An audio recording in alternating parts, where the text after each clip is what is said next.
Hello everyone! Welcome to Takatsudo. We hope you enjoy a quiet little mountain town where nothing ever happens, on account of the fact that most of the homes are abandoned. I think something happens there every now and again. I don't know. If you were to call Hinamizawa a rather lonely village, then Takatsudo is outright desolate. For your everyday city boy like me, I just couldn't understand why anybody would force themselves to live here. City boy. There were signs that people had, but they were all covered in dust, or enveloped in ivy, indicating that it was all abandoned.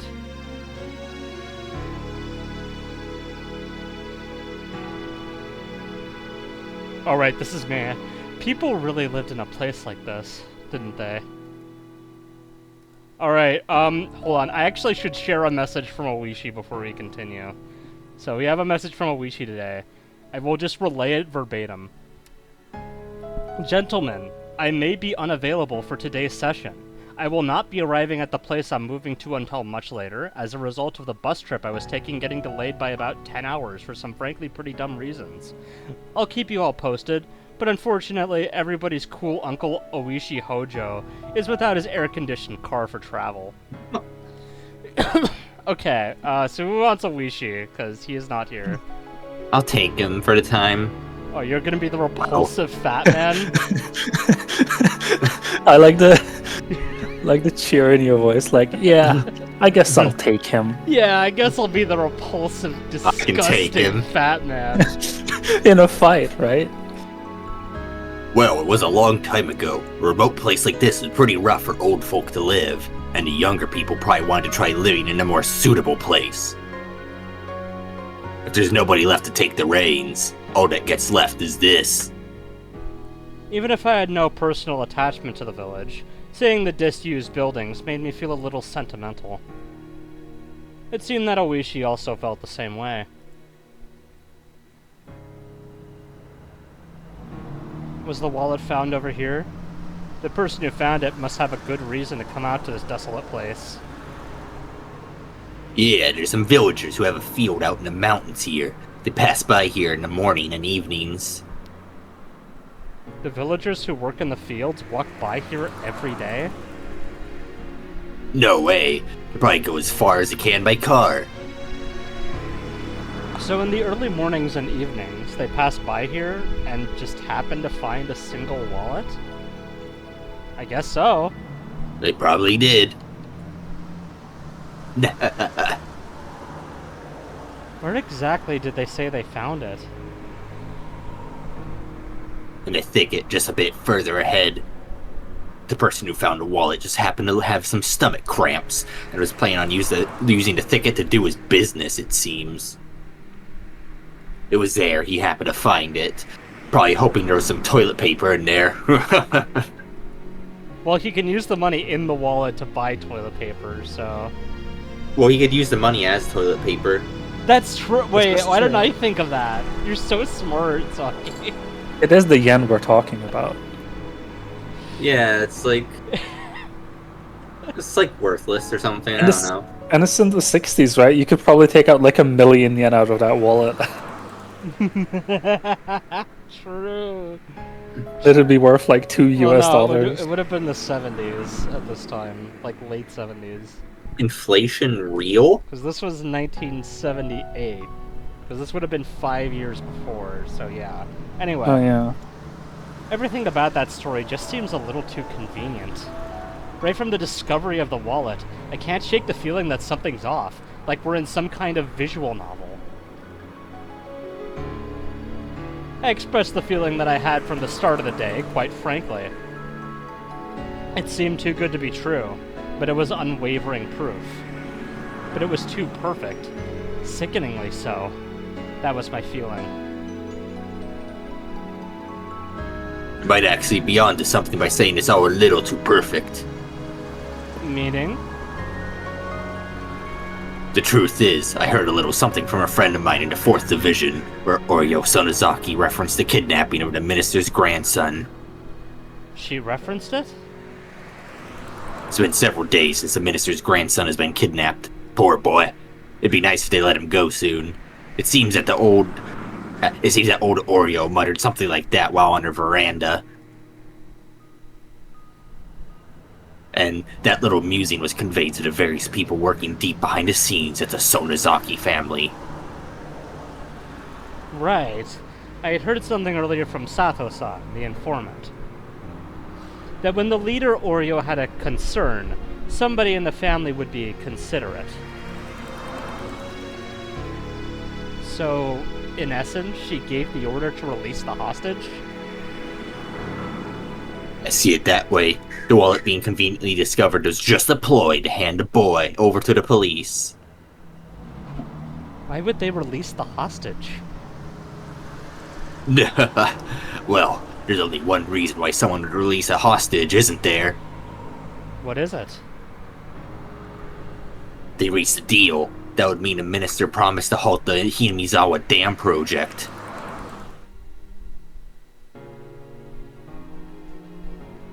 I forgot who was doing Rika. Isn't it GM normally? Oh no. Yeah, wait. Oh no! The damn project will definitely go away. Okay. That's what Rika sounds like. At that moment, I can't do a good voice. I can try Rika if you want. At that moment, those words that the girl had said had resurfaced in the back of my mind. Though, frankly, I don't think Rika will be showing up again for a while, seeing as this is a flashback. So, in the end, it was turning out exactly as she had proclaimed. That young girl knew the circumstances. She knew everything about this kidnapping incident, from the beginning to the end. It was almost as if She's read this before. She's the one orchestrating it. Or maybe she's recording it, who knows? She's like, orchestrating maybe. everything, just like Palpatine. She's a repulsive fat old man. She's not a repulsive fat old man. She is many things, but she is not that. But she did know everything about this kidnapping incident from the beginning to the end. She's definitely old. She just shows up and she's like fucking 2 years old. Just to prove you wrong. By Japanese standards, that's really old. Yeah, she's actually a several thousand years old dragon. I think this is actually like the world's youngest person. Ain't nobody younger than this. Akasaka. The girl unexpectedly called my name, and sort of sounded like me for some reason. It actually sounded like Grumble. What is it? Go back to Tokyo. Huh? Before long, you will woefully regret coming to this village. That would be an incredibly pathetic thing to see. So I thought I'd warn you right now. Why would I come to regret it? Stop whining. When you tried crossing the road when the Don't Walk sign was up, did your parents finish explaining why it was dangerous before pulling you back to the sidewalk? They'd pull you back right away, wouldn't they? They'd pull you back before explaining why it was dangerous, wouldn't they? Yes, this is a flashback. In other words, it's something like that. The girl, who knew everything from start to finish, had warned me in the beginning. Go back to Tokyo. It was as if a scene with its flash not yet backed. But the flashback is happening! What? A puppet with his strings not yet cut. A scene with its flash not yet backed. It was almost as if... It was as if, else if. As if. Yeah. Else if? Yandere Dev reference? Did Yandere Dev make this game? Oh my fucking... I hope not. Akasaka is such a coward. It's probably on the level of his programming chops. If Yandere No, didn't you see last chapter when he actually figured out how to use the VN scripter to do things? That was pretty sick. But like chapter 4.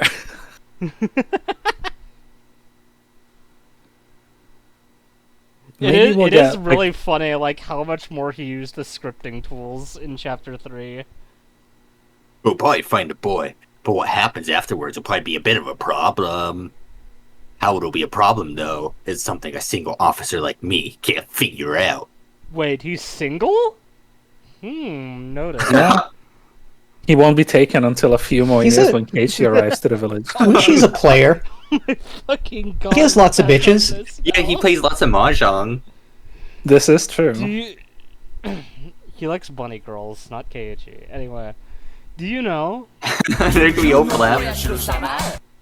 a girl named Rika Furude? Alias... Keiichi's been a cat girl Wait, once. guys, what's the alias of Rika Furude? Can you Alias rephrase of- that sentence, but using a potential alias for Rika Furude? Ancient Rika vampire. Furudo. Like for example, Nah, I don't see it. what I had said was such a non sequitur that Oishi sat in stunned silence for a while, on account of how he was dead in the front seat of the car. Of course I know her. She's the only daughter of the Furude family, one of the 3 families. What kind of girl is she? Well, this is an unexpected name to hear. I'm a bit surprised. Does public safety think that the Furude family smells fishy and wants to keep an eye on them? Share some of that information with me, please. No, it's not like that. It's just something that caught my attention. Well, whatever. It wouldn't do to not answer a question from a friend I've sat at the same table with. I'm honored that you call me a friend. I'm not. So rude. No. So that little lady is, well, somewhat of a village mascot. She's beloved by everybody in the village. Some of the older folk worship her especially. Worship? I don't know much about it, you see. Girls born in the Furude family have somewhat of a sacred implication, it seems. It's one of the local beliefs in Hinamizawa. The living incarnation of Oyashiro-sama or something like it, or so the story goes, apparently. Do you know Oyashiro-sama? No. I don't think he knows. Yes, Hinamizawa. Don't contradict Oyashiro-sama? yourself. But I don't know Oyashiro-sama. Now that you mention it, I think I saw Oyashiro-sama written on some of the Alliance's banners. What is Oyashiro-sama exactly? Do you know He doesn't know. Yes, Ryukishi. We see the Fed. Okay. This is the 5th time you've explained what Oyashiro-sama is to the it's- class. It's the name of the guardian deity of Hinamizawa. They believe it will exact punishment on those who will do ill towards the village. Well, if there was such a convenient god around, the guys at the dam would have long since this done in by divine justice. Luckily, nothing like that has happened to anybody else just yet. Oishi, you fucking jinxed it. It's your fault. To You're the anybody... reason the Also- damn foreman was fucking killed. Also, to be fair, he did not say anybody else. Just so we're clear. He said to anybody. The grandson of the Yeah, minister... but the damn foreman died because of What are you Oishi said talking about? here. He's like gonna live until the end, bro. Well, no, Bro, he come on. dies because of the mahjong game. No, cause It like... was a little too much for him. A Cause little too like, stressful. you can just tell by like the damn foreman's like, stature that he's just gonna survive until the end of the whole thing, right? Like, You can nothing tell that bad's he'll gonna become happen. Exodia by the end of the novel. No, because like basically, I think this is the character everyone should get really attached to. I think everyone should like bank all of their like emotions on the damn foreman surviving. I think I'm gonna make a risky bet and bet that he dies. that's a really risky bet What? because that's not going to happen. So I'm gonna keep getting attached to the damn site foreman. Anyway. The grandson of the minister who trifled with the village, as a result of Oyashiro-sama's anger was... what did they call it again? Oh, right. What? Onakakushi. The minister's grandson was demoned away. That would probably be how the script is being written. Indeed it is, Akasaka. Very good, He doesn't know he's in a visual novel. No, he knows.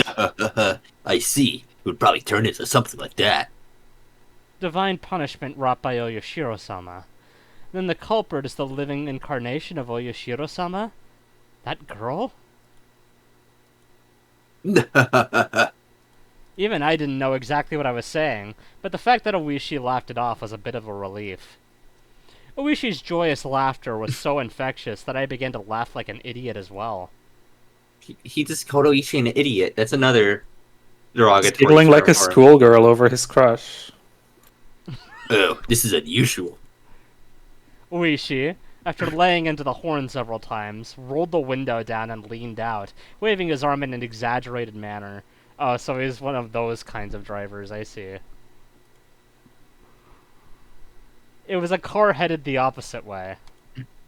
Until now, we hadn't run into any other cars except our own. And of all places, it was at this desolate location. It seemed that Oishi knew the owner of that car. The other car also chirped its horn and came to a stop. Dr. Irie, good afternoon. The other car's window rolled down slowly, revealing a young man in a white overcoat. He was about my age, or perhaps a bit older. But you really can't judge somebody by their appearance. Why? If it isn't Oishi-san! Good afternoon! Fancy meeting you here. Akasaka is like, I sure hope he doesn't have a hands fetish. That's my line, Doctor. Never thought I'd see you here. What happened? Oh, nothing. Just a little house call. Oh, really? Was it an emergency? No, nothing quite that serious. Thankfully. It's always for the best when the patient gets better without the need for medical care. Yeah, Rishi knows a lot about this, being in the field himself. Just give him an ibuprofen. I'll take my leave here. If I don't get back quickly, my staff will be angry with me. Why does he even have a staff? It's his favorite weapon type. Being the head of a clinic must be tough. Yeah, and so when you first think of a staff-like weapon, the first thing that comes to mind is a baseball bat, right, guys? Golf club pit core. So Irie owns Satoshi's bat. He's the current owner, and he's gonna pass it down to Well, Satoshi. it's because Irie is Satoshi. Oh, that makes sense, because like one of them He went to the beach. and the other Like, one is a when he ran away, he went to the beach that makes you old. No, wouldn't he be... He, like, went to the beach that makes you young first? Yeah. Satoshi's like 14 or some shit. Like, No. same age as That's what I'm Ichi. saying. So Irie first went to the beach that makes you young, so he could be Satoshi. Right? And then he went to the beach that makes you old, What? and then he became old. Like Okay, so you're Irie. flipping my theory in the head, and you're saying Satoshi is the fake, and Irie is the real. No, they're both the same person. Like, No, Right, okay. but one of them Whatever has is- to be real, and one of them No. has to. But which one's shut fake? the fuck up. Satoshi Which is was the original? Sussy Baka. Establish the timeline. Okay, fine. Irie is the real one. I don't care anymore. Okay. But look, That's a bad theory. I don't okay, like that no, theory. no. Taka. Yeah, I don't like So that theory. Irie went to the beach that makes you young. He became Satoshi, and then after he went to the beach that makes you old, and he Yes. became Irie again. So Hold that on. way, no one would suspect a thing. I'm thinking, if he really is a kid who went to the beach that makes you old, it might explain why he's a pedophile. It's actually a really convenient explanation. Hey, have we read the next line yet? I read this line earlier. Okay, cool. The young doctor named Irie. Real-time writing. He's young because he's Satoshi. Because he went to the beach that makes you young. I actually think it's the rocks on the beach, not the beach itself. Oh my god, shut the fuck up! The young doctor named Irie after gesturing his farewell, drove forwards and soon disappeared around a corner. Around that corner was Akasaka's wife. Shut up! I don't think she'd be so close. How could she get there so early? She is not in Takatsudo right now. I wish she also drove forwards, but soon came to a stop again. What if Akasaka's wife fell down a set of stairs, but then while trying to like find her footing, accidentally did the whole like getting stuck BLJ that speedrunners use in Mario 64, and she just launched all the way to Hinamizawa by complete accident. Do you think she fast No, traveled to we're in Hinamizawa? we're in Takatsudo, so that's even farther from Tokyo. So you need to go even further. How would beyond. you know? Because they said it in the story. What do you mean? Didn't they say it's in Tokyo? Oh, look at this No, guy they said believing it's- everything this story says. It's, How many A presses They does it said take it's to near fuck Hinamizawa. Akasaka's wife? Only 2. You actually have to alternate between A and X. They also said this is a way more remote location than Hinamizawa, so it would not be in Tokyo, no. Anyway. How do you know? Oh my god, they literally said, what are you talking about? Okay, but like, just because Well, it's maybe remote this- doesn't mean it's not in Tokyo. There are Well, remote it could- places in Tokyo. Okay, could well still this be one in is near Tokyo, but they just don't- Hinamizawa, so it's they just not don't in have, like, a- Tokyo. They just don't have like a Gucci or whatever, so no one goes Oh there. my fucking god, that's not how the places like this are. We mentioned fast travel earlier. Is it remote because it doesn't have a He fast pulled travel out marker? he pulled out a worn map book from the dash, and he did this to fast travel. His expression didn't have an ounce of irreverence. He was perfectly serious. What is it? The clinic shouldn't be making any house calls today. It must have been quite an emergency, or otherwise a patient with some extenuating circumstances. Those are multisyllabic words. I agree. I think the writer is just trying to be pretentious here. Like, no one knows what that word means. Well, Oishi flipped through the pages, opening up to the map of Takatsudo, just like how you can do that in Skyrim. After that, he took a look around and started to figure out what our current location was, like how you can look around in the game Doom 2, or Gungrave. Actually, Doom 2 was the first game Just to like do the map Gungrave, you could, like, for look travel. around. Are you saying that emergency is suspicious? Like, shut the fuck up! Just read the line! Didn't I say there's hardly anybody that lives in the Takatsudo area? The road we're on right now is here. Dr. Irie came from this direction. Having no sense of our surroundings, I couldn't digest anything about the place he was indicating on the map. We're heading towards the spot where the wallet was found. By the way, that's over here. But see, if you're heading up to one of the few residences in Takatsudo, it's the wrong road.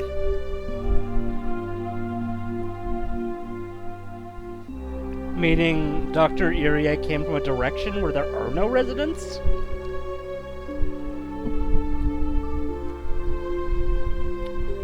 As long as somebody working in the fields between these mountains didn't collapse.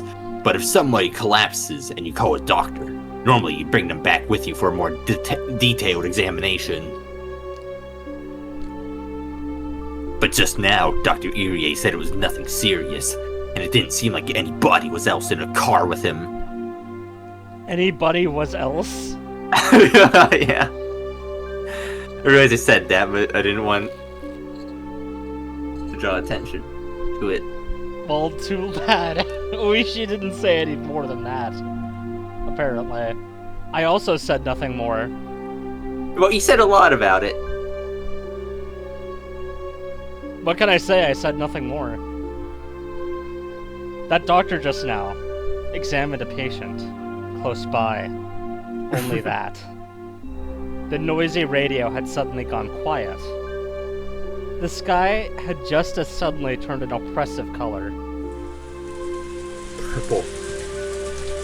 Hyper orange. As Oishi mused that it might start to rain, a torrential downpour started, as though trying not to disappoint him. Eventually, Oishi stopped the car. The only sounds to break the silence were the percussion of the rain on the roof, and the soft squeak of the windshield wipers. Squeak? Squeak. Let's do this a bit hush-hush, shall we? Saying that in a quiet voice, he exited the car without an umbrella, careful not to make any noise. He should have bought, like, a suppressed umbrella. Yeah, get a silencer for your umbrella. Oishi leaned over, indicating the other side of the thicket. He was pointing to a prefabricated shed, and a car that was parked beside it. The car looked obviously well cared for. It wasn't a vehicle that had been left there for several years. What's that shed? It contains equipment used by the Forestry Service. I hear that they don't go near it except during the summertime. The Forestry Service is coming up again. Does that car belong to somebody from the Forestry Service then? Dunno. Doesn't look like an official vehicle, though. Oishi was playing it cool, but my nervousness was gradually increasing. Just in case. Who's just in case? It's a new character. It's like, you know, John Doe? It's like that. Oh. It's the brother of John Chase. John Chase, like protagonist of Chaser? Saying that, Oishi returned to the car. I thought he was going to get an umbrella, but he had grabbed the onboard radio instead. Hello, this is Oishi. Do you read? Greetings, greetings. Yes, this is the Okinomiya police station. Oishi-san, we read you loud and clear. Over. I'm currently in front of the Forest Service's equipment shed. Not the one in the direction of Yagochi, the one in Takatsudo. If you head there from Hinamizawa. Affirmative. Copy that. There are some suspicious people in the shed. Proceeding to investigate. If you don't hear back from me in 5 minutes, call an emergency meeting. Get in touch with the local police substation and have them send a cruiser as soon as possible. If you would, please. He didn't say anything about Among Us. He said suspicious. Understood. Over. Burp. He saw sussy bakas in the shed. Well then, shall we go take a look?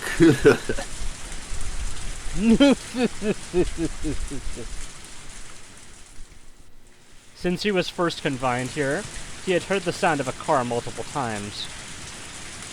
So he just thought the far-off sound was more of the same. However, the reaction from his captors was, until now, something he hadn't seen before. They jumped, reacting as if shocked by a jolt of electricity, and pressed against the window, cautiously peering outside. Lightning struck the house. It stopped. I forgot who was this last time. I don't think I voiced either of them. I think this was also GM. Somebody from the Forestry Service? This is bad. Nah, looks like a cop to me. One of the captors lifted the boy by his collar and pressed a blade against his cheek. Hey kid, keep quiet for a bit. I think you know this, but if you try and shout, there'll be problems. Toshiki Inukai was sure that the doctor had reported things to the police. He felt relief when he thought that he was saved, but not imagining that his captors would resort to violence when they were cornered, his anxiety remained unabated. What do we do? Got a bad time. Take the kid, slip out of the back. We'll meet back here when the heat's off. Probably really obvious who's talking between the two unnamed kidnappers in the Japanese version. Probably. One of the perpetrators grabbed the boy by the collar and forced him to stand. Of course, Toshiki Inukai tried to resist by feigning that his illness had been aggravated by this rough treatment, but his captors paid no heed. Bang, bang, bang! The door was violently banged upon. Excuse me. Hello? Bang, bang, bang, bang, bang! The door was banged on again. Yoshiki Inukai hesitated for a moment to respond to that voice by yelling. However, while he was being indecisive, his mouth was covered, taking that option away from him. The leader of the captors waved at the other to go. The younger perpetrator nodded in response, and while keeping the boy's mouth covered, started heading towards the back door. Hello? Do you need something? How do you do? This is the police. Would you mind opening the door? The sudden rain has us in a bit of trouble. I'll just open... The moment the lock was undone, Oishi forced the door open. And with a gleam of menace in his eyes, he pushed the man aside as he stepped into the room. Then, in the small and empty room, he was able to quickly discern that the boy he was looking for was nowhere to be seen. I heard this was an equipment shed for the forestry service, but there's nothing in here at all. There was nothing inside the room that would indicate this was an equipment shed. There was only a mountain of blankets, indicating that somebody was sleeping here, alongside empty food packets strewn about.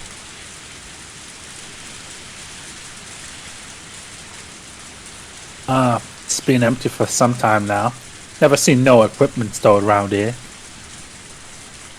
But this is the forestry service's building, isn't it? Are you from the forestry service? How about yeah, police? The two of them glared at each other suspiciously. Both Oishi and the man steadfastly refused to reveal their identity before the other did. The man, judging from the sharp look in Oishi's eyes, realized it would be hard to talk his way out of this one.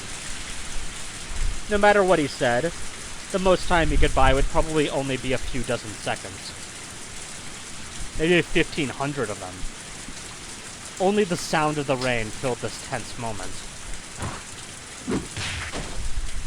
Just then, they heard the sound of a struggle from far off. Oishi had a hunch.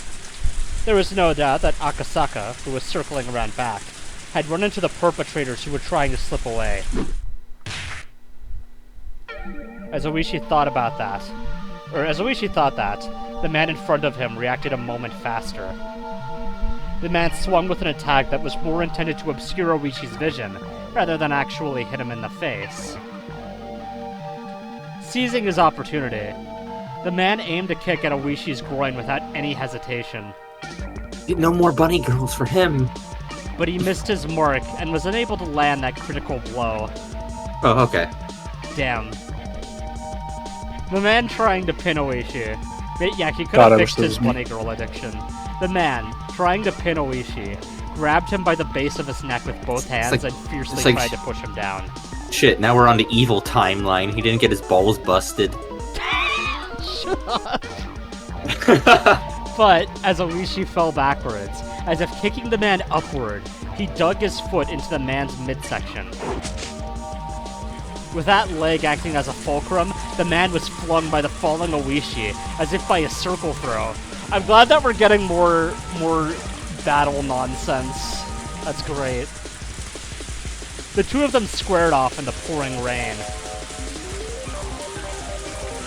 Isn't this interesting? You wanna go? Oishi, as if trying to cheer himself on, grinned smugly. Then he stood up while brushing the mud off himself.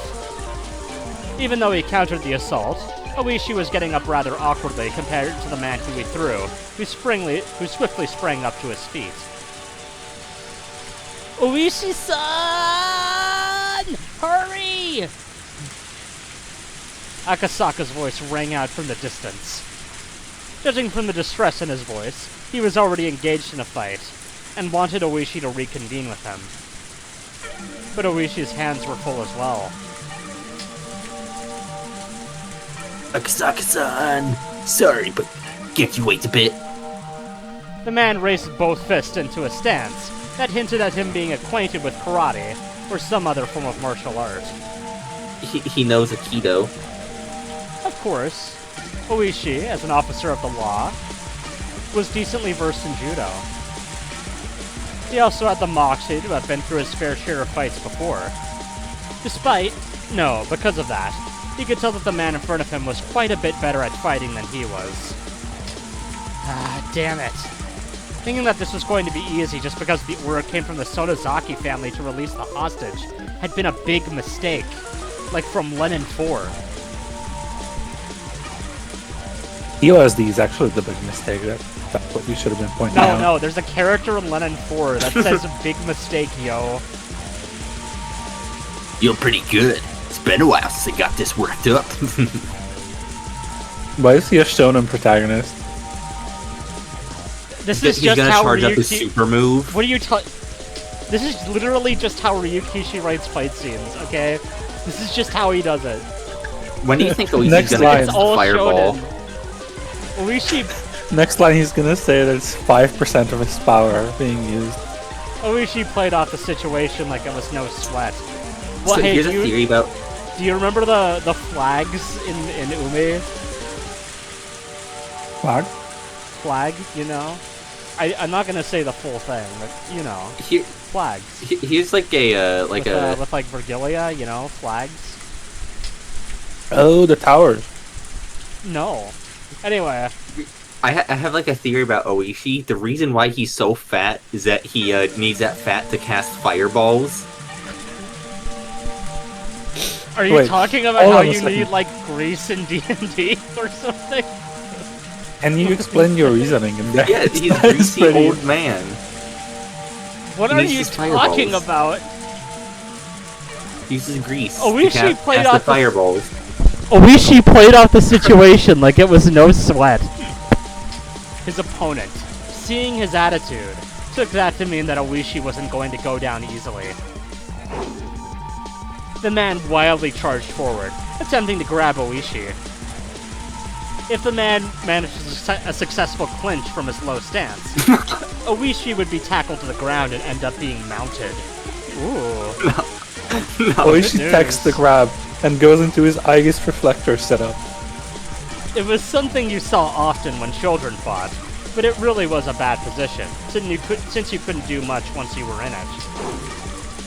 Oishi, responding to that move, also lowered his stance to collide with the man head-on.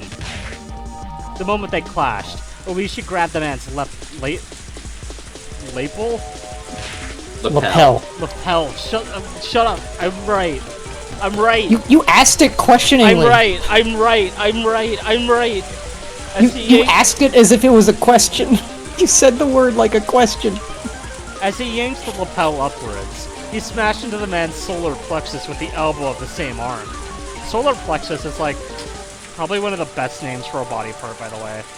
It was a move from agree. Oishi's own personal brand of brawling judo. Then, he grabbed on with his free hand and attempted to throw his opponent with both hands.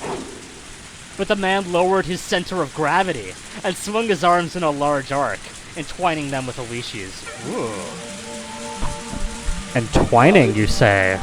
A lot of mounting and entwining in this fight. Not only that, but he had forced both of Oishi's elbows to the outside, and Oishi, now in an awkward position, was in danger of exposing his back, with his hands still clutching the man's chest. Oh, this is getting steamy. This guy practiced Aikido or grappling, didn't he? Oishi. What, is there something wrong with how I said that? Go ahead. No, that's not the problem. It's just that Aikido is bullshit. What is Aikido again? That's like the It's shit the that Steven Steven Seagal does. It's the Steven Seagal martial art. Or it's basically like more of a performance art than actual martial art. I see. Anyway.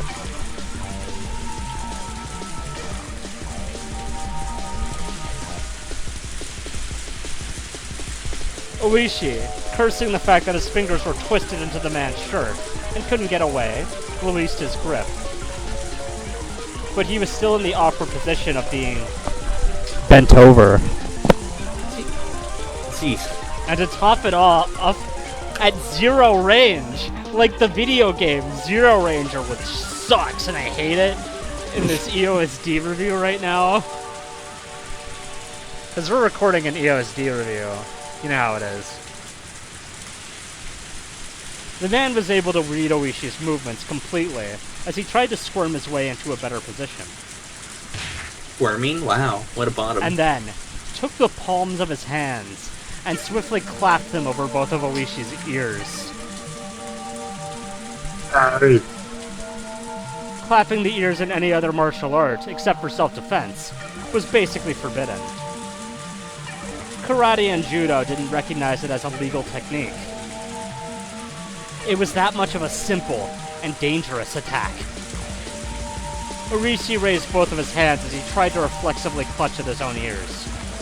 But before that could happen, the man wrapped his arms around Oishi's neck. His thick biceps clenched firmly down around the base of Oishi's neck like a vice. You know, I guess fighting is really gay when you think about it. Oishi instinctively thought he was going to be killed. After all, it wasn't hard to believe that a man like this, who was accustomed to fighting, could crush his opponent's neck from this position. But his opponent didn't do that. He had chosen to keep his hold and force Oishi to lose consciousness. That's why Oishi, at that moment, even though his face was twitching, was grinning widely. Even though his opponent had a chance to kill him, he didn't choose to. He was thinking, this guy has no intention of killing me. However, even though that might be the case, the man's hold on his neck was by no means gentle. In no time at all, Oishi's consciousness began to fade. Having the experience of being taken down countless times in judo during his student days, Oishi was utterly resigned to the fact that it was over. He lost. Guys, it's over. Oishi fans, it's over. Oh, Akasaka was finally recovering from the intense pain of being kicked in a rather sensitive area. I don't know what that's referring to. Does anyone know? Honk. He had bumped into the captor carrying the boy by the back entrance. He had seen Toshiki Inukai's picture plenty of times, but wasn't able to immediately ascertain if the boy in front of him was the real deal, with his mouth covered in packing tape. Also, with his limited experience, it wasn't hard for him to panic over how to deal with the situation. Shoot, full auto. Of course, the perpetrator didn't overlook this momentary lapse. His kick landed squarely in a critical spot, with Akasaka not even having time to call for help. As the man flung the boy over his shoulder, he headed towards the front of the shed. But upon hearing Oishi's bellowing voice, he gave up on that direction. I see the problem players have with random crits now. This is pretty bullshit. He then dashed off towards the forest. No, that random crit was earned. As if the weight of the boy slung over his shoulder wasn't even there. Akasaka was lost for a moment. Meeting up with Oishi, who was fighting the enemy, was by far the safer option. But he couldn't just lose sight of the fleeing man. Akasaka stood up and chased after the captor's back. He ran through a short thicket, branches and fallen leaves crunching underfoot. The tips of the branches raked and clawed at him, small scratches inscribing themselves on his body, one after another.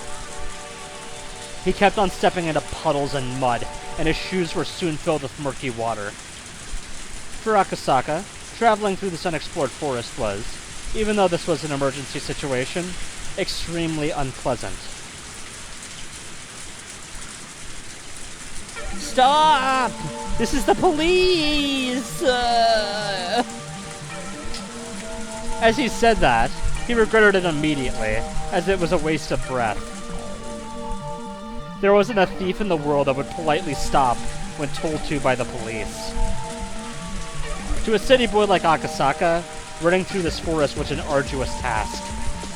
However, it must have been no easy task either for the man carrying the minister's grandson. He neither gained nor lost ground in his pursuit. Akasaka, upon realizing that, gained back a bit of composure. Just keep on chasing him. We are running in the same conditions. In fact, the man running with an awkward stride was at far more of a disadvantage. They couldn't run forever. Eventually, he'd definitely trip and fall. As long as he was being hounded, he would definitely stumble. And soon, his wish was fulfilled. Whoa! The man, who had stepped in something and lost his balance, was no longer able to bear the weight of the boy, dropping him. Akasaka, in all honesty, didn't care about the perpetrator at all, just as long as he could ensure the safety of Toshiki Inukai. So if the perpetrator ran off by himself, it was perfectly acceptable. But it seemed that Toshiki Inukai was important to the man as well, and he didn't choose to run away empty-handed. Akasaka didn't know what to do in this kind of situation. His first priority should probably be to ensure the safety of the boy, subduing his captor being less important. Grappling with the perpetrator wasn't something he planned on, but most likely, it was either do or die. Akasaka's moment of indecision proved to be fatal. The man, aiming right between, or rather, for both of Akasaka's eyes, struck out with a jab. Not wanting that, Akasaka raised both of his hands to shield his face. At that moment, the man kicked at his unguarded midsection. The pain almost felt like his vital organs were being squeezed out of his body, but he latched onto his opponent's leg. But his opponent didn't hesitate one bit. Leading with his seized foot, the man jumped at Akasaka, applying pressure and pushing him down. Akasaka was unable to withstand that and fell, but under no circumstances was he letting that leg go. The two men fell together in a tangled heap.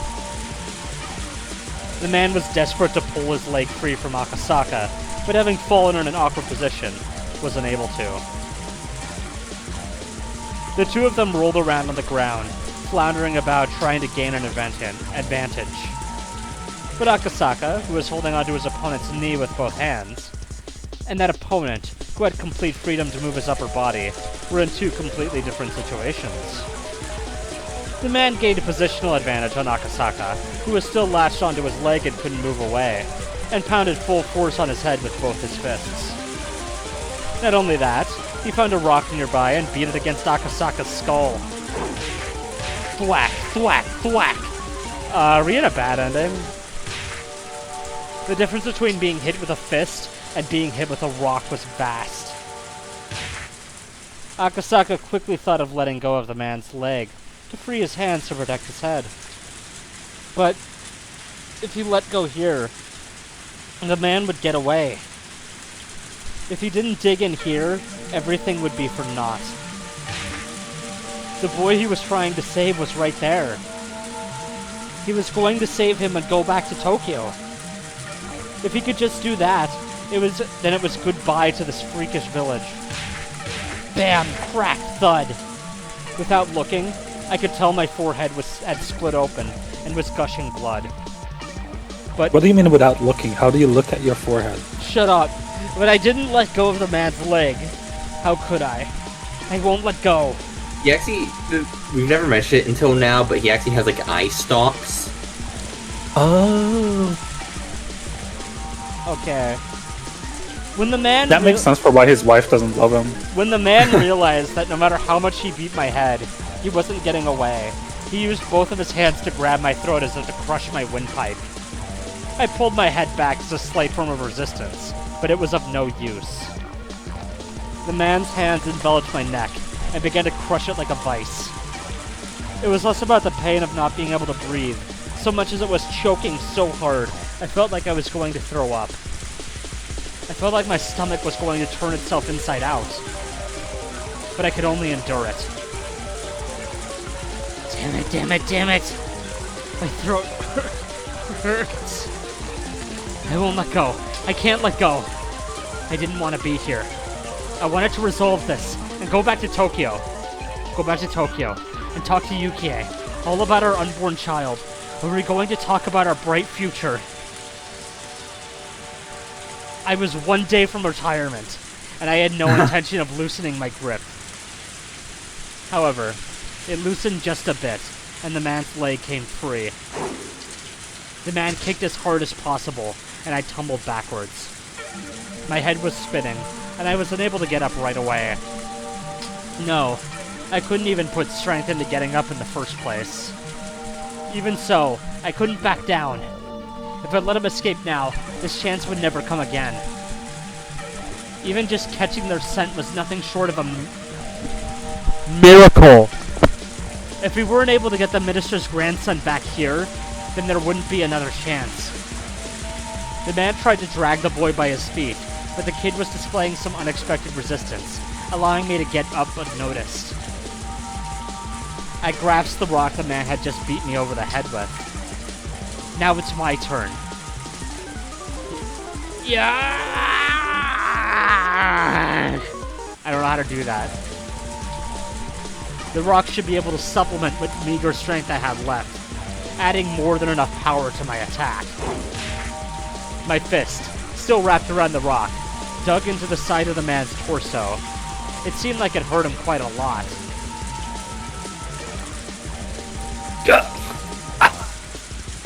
The man rolled around for a bit, clutching his side. Freed from the man's grip, the boy hid behind me. Toshiki Unukai-kun, right? I come to help you. To the boy, those were the words he was waiting for the most. But the crisis was still not over. This was because even though he was still clutching at his side, the man had gotten up again and had taken a fighting stance. I could see in the man's eyes the resentment at the pain I had caused him, and the confidence that he could still beat me. If we were to clash head-on again, he might not even stop if my head were split open. Stop resisting. Surrender quietly. You should just hand the boy over. You want me to snap your neck? Who would listen to you now? Reinforcements are already on their way. There's nowhere for you to run. The man You're in the middle of the forest, man. Come on. The man reacted adversely to the word reinforcements. That was because he now knew that arguing like this wasn't just a waste of time, but put him closer and closer to danger. Realizing that, the man shifted mental gears almost too quickly. Then let's finish this fast. How about this? What? What the man pulled from his back pocket was, of all things, a gun. Of course, I'm a police officer. It's not like I don't know what a gun is. But having one pointed at me was something I'd never experienced before. Was it real? Of course it was! There's no way it'd be a replica in a situation like this. Put both your hands behind your head and lay down quietly. Don't get cocky, you villain. I won't let you do anything you say.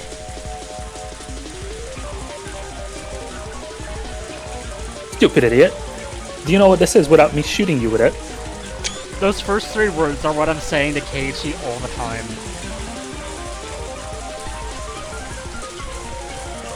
Then shoot. Reinforcements will hear the gunshot and head right over here. You stupid?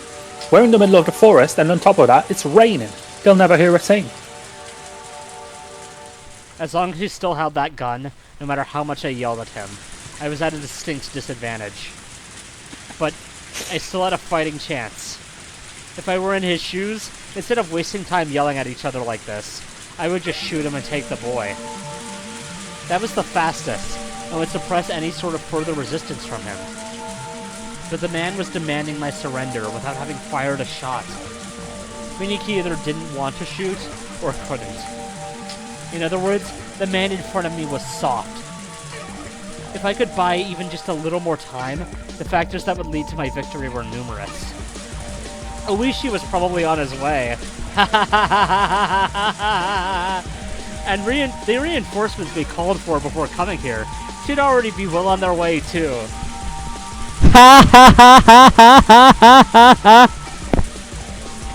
Not only that, they should have contacted the local police box.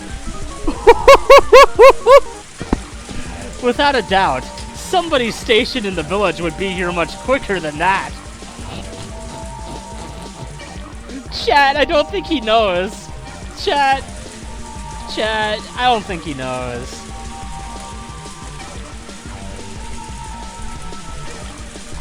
Damn it. Do you have to put a bullet in you to understand how dangerous this thing is? There's no escape. Go now to your crimes. At that moment, I heard the rustling of foliage and heavy footsteps approaching.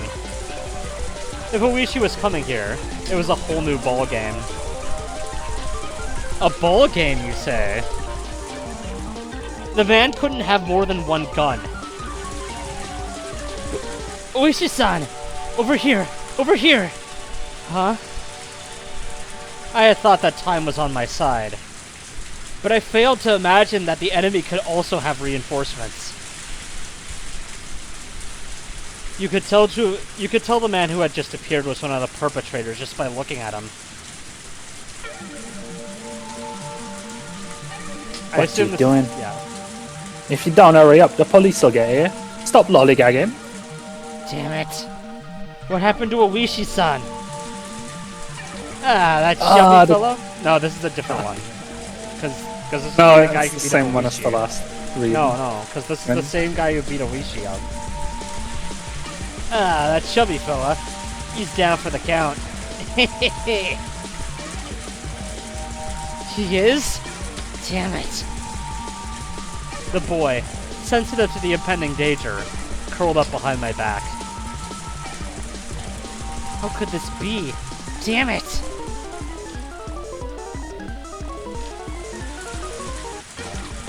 Your buddy ain't coming. Serves you right. Shoes on the other foot now. As I backed up against a large tree while still protecting the boy, the second man also pulled out a gun.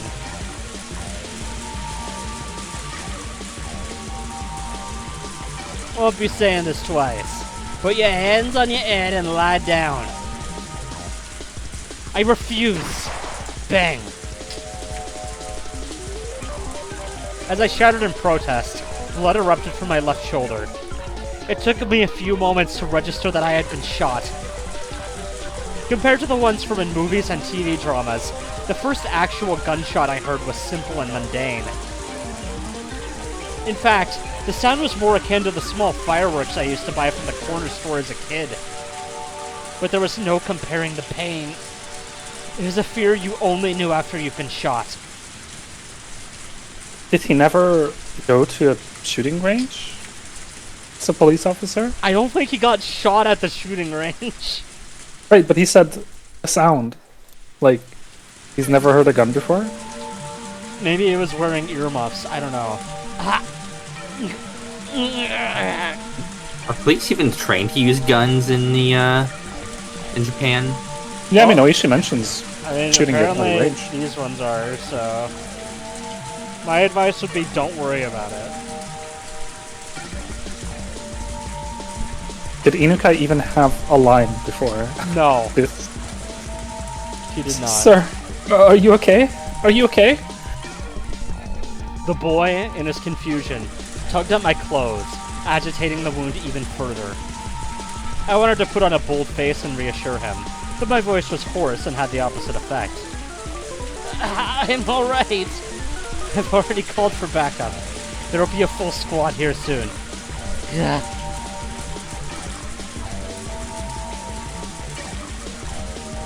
It'll be quicker to put one through your heart before the cops get you. But the family said ain't no needless killing, so I'm taking it easy on you. Don't mess with me, or I ain't holding back. This was bad. It was very bad. Very, very bad. This man was a completely different beast than the first. He had no signs of indecisiveness or mercy. If this man said he'd shoot, he'd shoot. He wasn't somebody that a man like me could buy time from. I really hated to admit it, but at that moment, the image of Yukie's smiling face crossed the back of my mind. I knew what that meant. I was warning myself not to throw my life away over a matter of pride. Of course I didn't want to die here. I was just starting a new life with Yukie, and I wanted to see the face of our soon-to-be-born child, and it was one day from retirement. Why should I risk my life for some minister's grandson when I was at such a critical juncture in my own life? Damn it. I need to stop rambling at myself. So what do I do now? Give up the boy and extend my own life? What a good idea. Everybody's life is precious. My own life was in danger. Nobody would blame me. God damn it. It hurts.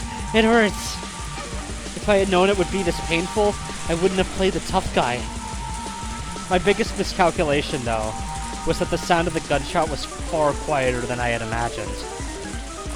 If it was only that loud, it would be drowned out by the rain in the forest.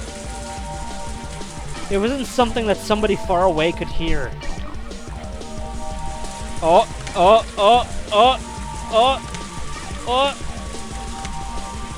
Guys.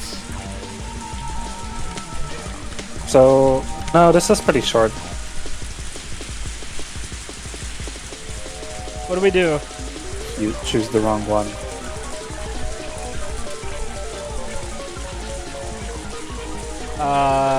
Probably watch for an opportunity. No.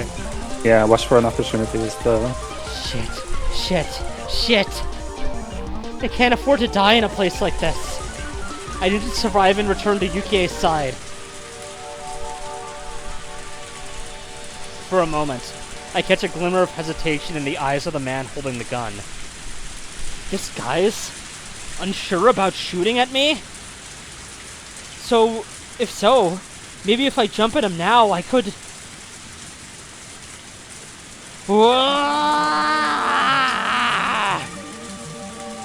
What? You damn bastard! In a flash, everything before me grows dark as my consciousness leaves me behind.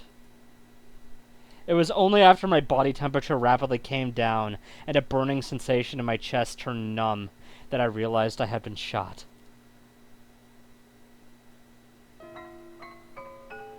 Rip. Well, yeah, when I said it was pretty short. Yeah, no, he just got Isn't shot. That's kind of what I figured would probably happen.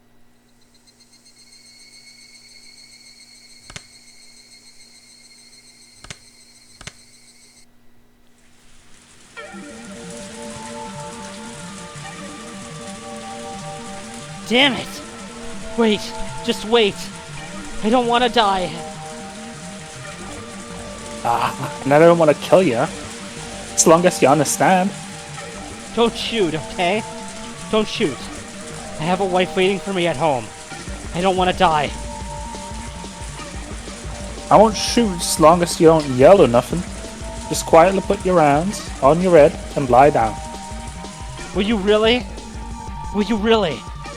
You'll keep your promise, right? This is a promise between men.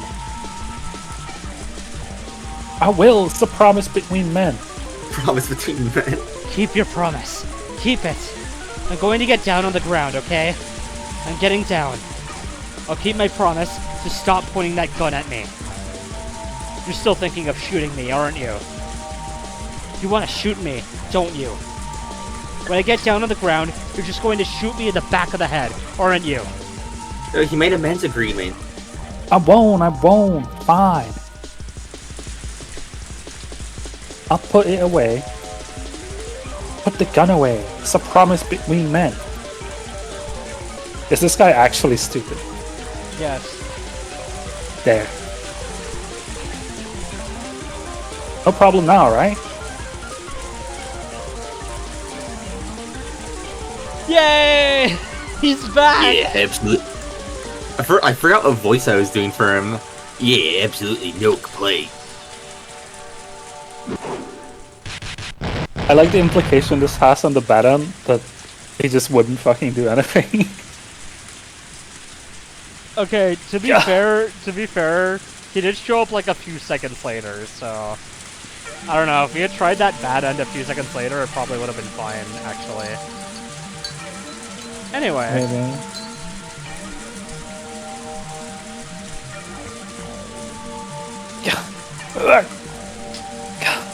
It was over in a flash. The moment he lowered his gun, Oishi didn't let his chance slip by. Oishi had been assessing the situation for quite some time from behind the two men. No, he actually just didn't want to do it. Ah, I see. But since they had their guns trained on me, he didn't really have a chance to jump in. Seeing the look on Oishi's face, indicating that he wanted me to create an opening, I took on that role completely. Oishi forcefully lifted the arm that was holding the gun. He then took the gun from the man's hand in only an instant. The other man, who was a bit slow in grasping what was happening, pointed his gun at them. But with his ally grappling with Oishi, he couldn't pull the trigger. If that man was the one wrestling with Oishi at the moment, he might have shot without hesitation. But this man wouldn't shoot. He couldn't shoot! Because of the rules of Hinamizawa! Get it, guys? You understand now. Oishi kicked the other man away, and while aiming the stolen gun with his left hand, pulled out his own. He's dual wielding. With guns akimbo, he was aiming at both men at the same time! Oh my god. Oishi's playing fear. I do believe that's checkmate. That's his favorite mahjong term.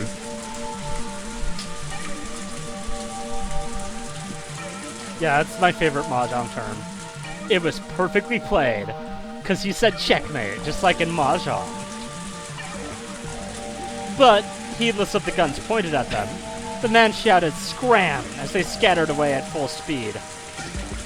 It was over in an instant. Those two running away without putting up a fight was honestly unexpected, as was Oishi holding back his violent bloodlust. Oishi, quietly clicking his tongue in admonishment, slipped both guns into his pants pockets. Hey Oishi, are you just happy to see me, or is that two guns? Bisk. Those guys know their stuff. What do you mean? An officer won't fire at somebody who's fleeing. I want to keep my pension here. Oishi and I grinned at each other. Are you Toshiki Inukai-kun, the grandson of the Minister of Construction, Inukai?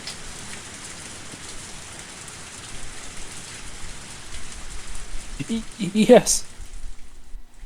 This is going to be a major incident. We probably only cut the tail off the lizard, though. Oishi smiled amusedly.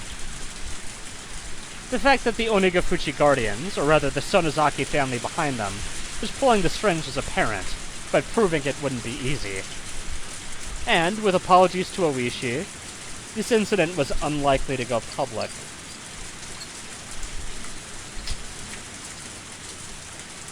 If this caused an uproar, it would obviously lead to the minister losing his office. With HQ having decided that doing so was the national interest, this would probably be cleaned up quietly. It might be a rough way of saying it, but this was born in the shadows, and was going to die in the shadows. Oishi probably already understood the implications behind this incident. For the time being, let's cordon off the area, because it seems that one of them still has a gun. After that, let's get Inukai-kun to safety, and get you to the hospital. As the tension in the situation faded, the pain from the gunshot wound in my shoulder blossomed once again. Ah, yes, the adrenaline wore off. My forehead was also stinging painfully, and had grown hot enough to start a fire. Thinking that the tension had caused me to sweat, I wiped my forehead, but what came off was a large amount of blood. I realized that my shirt had been stained bright crimson from the blood flowing from my head. I turned around. The boy was safe and sound, without a doubt. There would probably be an investigation on the men who ran, but that was for another day. At this point in time, I could safely say we had cleared the major hurdle of... Why did I say hurdle? Of securing the boy's safety. Because you've been chortling too much lately. Chortle. As soon as I recognized that, it felt like the lights in my head had been hit by a power failure. Oh no. He had a blackout. My knees buckled from underneath me, the ground there feeling as soft as a cloud. It didn't feel unpleasant, even as I was covered in the rain-soaked mud. Higurashi came closer, asking if I was okay, but somehow I couldn't tell. I turned off the switch to the last light in my head. Understandable. The exhaustion enveloped me. Sleep. Something softer than any blanket wrapped around me. Wait, Oishi? No, it was not Oishi, I don't He was so pillowy. Yeah. Alright, so did everybody enjoy their time at Takatsudo? A very kind person?! Oh my god. Oh my god. What a tip name, guys.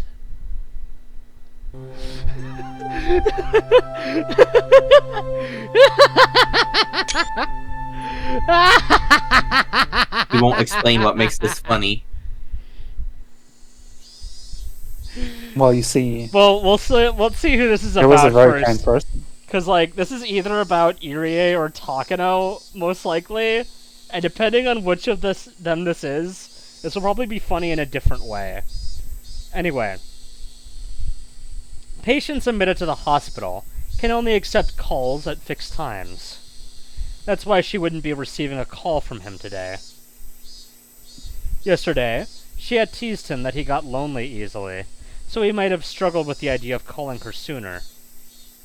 That was much easier to imagine, rather than he might just be too busy to call. Because he's just that type of person. Okay, no, wait, never mind. This is not what I thought it was going to be about. I was thinking it was going to be about, I made him seem like a really good person, and now I need to make him into a very dirty criminal again. Anyway, because he's just that type of person. Yukie, whispering that, smiled to herself.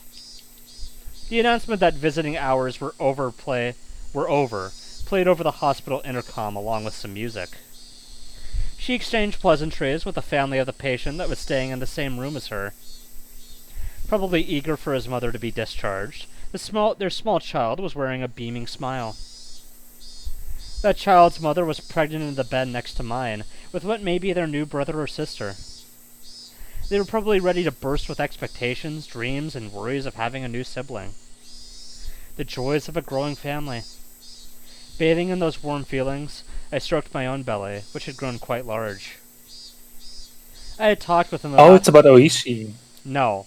I had talked with him about how many children we wanted to have. We talked about how if we had 3, it would certainly be lively. However, there was the inescapable worry of whether I would be able to handle giving birth that many times.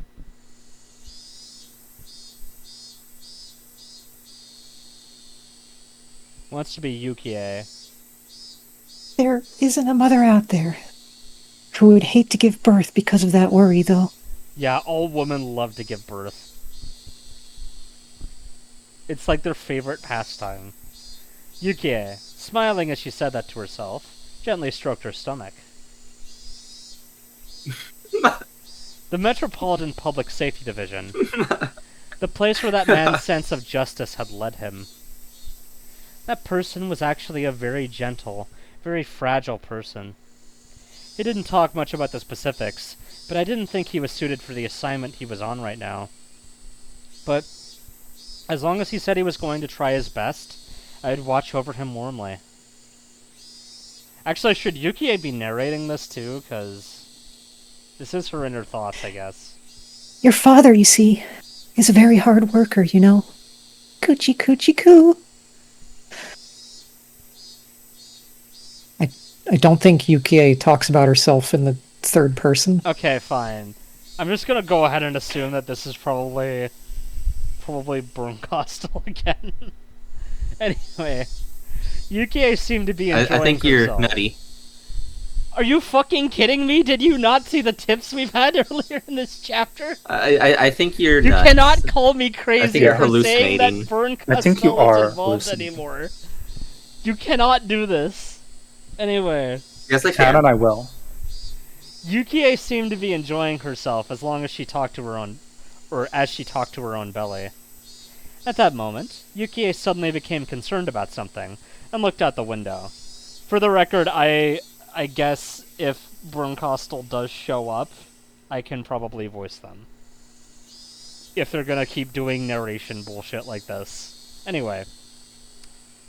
At that moment, Yukie suddenly became concerned about something and looked out the window.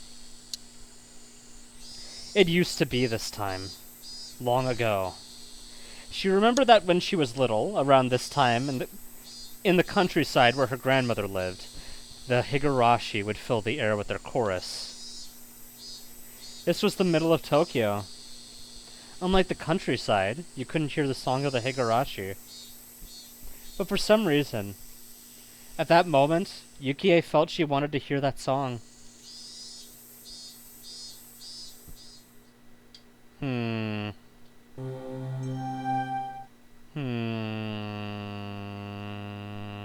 Beep. Beep. That was my first time losing consciousness. He's never slept before. You often hear of regaining consciousness on top of a bed, but this is my first time actually experiencing it. Yay! Yay! Most Hello? excited anyone's ever been for Irie. Are you okay? This is gonna be an awkward conversation. Realizing that I was awake, a young doctor called out to me. Well, to be fair, there's also no kids here, so I think it'll be fine. I didn't intend to respond, but it seems my body language had told him I was conscious. My head was wrapped in bandages. The scratches all over my body had also been treated. My sense of pain also returned with my consciousness, causing me to groan from the intense pain shooting all over me. Don't try to get up. Just stay lying down, please. It looks like you took quite a few blows to the head. I want you to stay rested so we can monitor your condition for at least the next 24 hours. Where is this? This is my clinic. Pleased to meet you. My name is Irie. I remembered that this young doctor was the one in the car headed the opposite way earlier. Is there somebody here? Where's Oishi-san? Ah, I'll call him over. There's no smoking inside the clinic, so I had him smoke outside. I also replaced him with a body double. Dr. Irie left the room to go call Oishi's body double. The scenery outside the window was tinted with gold. The pouring rain had stopped, with the voices of the Higurashi heralding the cooling temperature. I felt that the tone of the Higurashi's voices was comforting. Eventually, I could hear heavy footsteps coming closer, which I reckoned to be Oishi's. The fog that was enveloping my head slowly faded back to reality. What had happened since then? What had happened to the boy? What about the reinforcements from Tokyo? The door to the room flew open, allowing Dr. Irie and Oishi to enter. It just like flies off its hinges. I don't think that's what they meant, but okay. No, it's what they meant. So, there's no serious damages there. I can't promise it. I assessed the wound to his head was dangerous the moment I saw it. Got it. I want to have a little chat alone with him for a bit. Would you mind? Yeah, go ahead. Goodbye. Call me if anything happens. Oishi, after basically forcing Dr. Irie outside, shut the door. How are you feeling? He did something I'm not used to, so I'm pretty banged up all over. No. Oishi brought over a folding chair that was leaning against the wall, and sat down beside the bed. Were the perpetrators arrested? Unfortunately, no. They probably already fled the prefecture or are being hidden by the villagers. Well, we won't let them get away. What about the minister's grandson? They're taking care of him at the station, but your colleagues from Tokyo are rather From insistent Toho? that nothing. I had a badly Like timed Godzilla? Calling hiccup. from EOSD. It was a bad hiccup timing. Shige-san doesn't look like, Shige-san doesn't look like that too much. No. The kidnapping was a confidential matter, so his custody was probably also being kept under wraps. How the kidnapping of the minister's grandson would be handled, how it would be covered up, treated like it never happened, would be handled by the brass.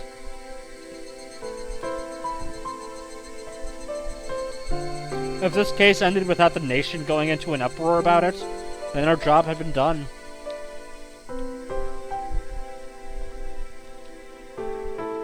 The possibility that the minister had negotiated with the perpetrators couldn't be ruled out. But something like that was no longer my concern. My role in this case was over. Sorry for the trouble. You must think that public safety is an unseemly place, don't you?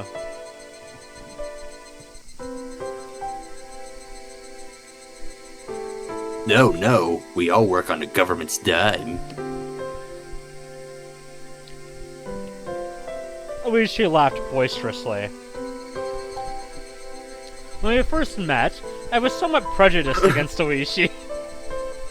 But now that Aren't we feeling all? was gone completely. Fuck no it wasn't. Not for me. Maybe Akasaka's gotten used to his wiles, but... It would be more convenient for us if this case was handled properly instead of being hidden away.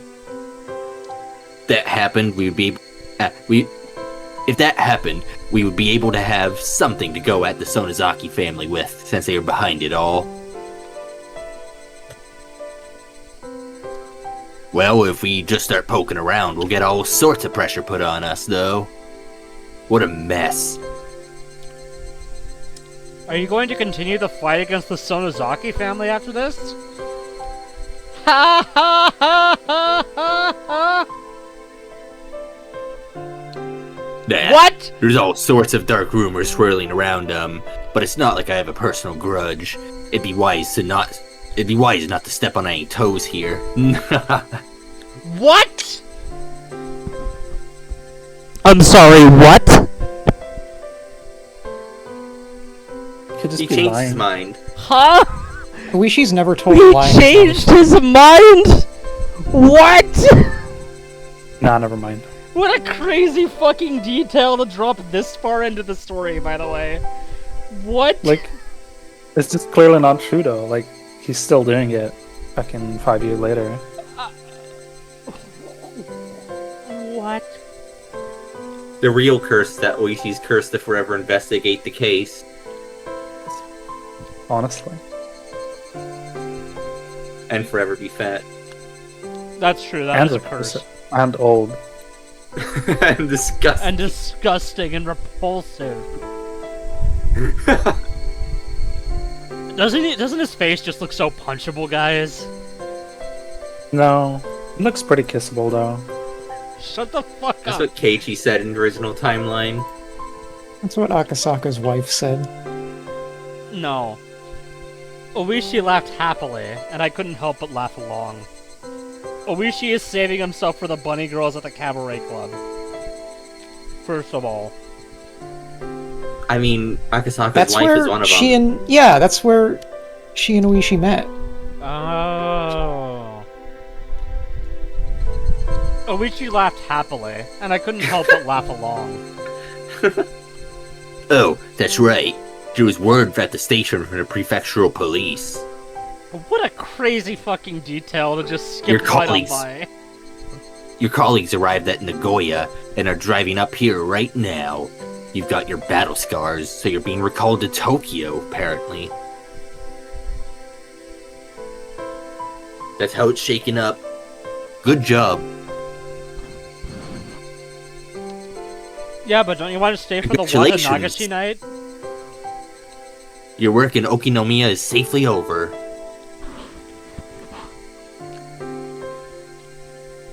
Yippee! I was being recalled to Tokyo. I inadvertently breathed a sigh of relief when I heard those words. I'm deeply thankful for your cooperation, Oishi-san. It seems the collaboration fee I paid you didn't go to waste. Nah, I kinda meant that as a joke, though.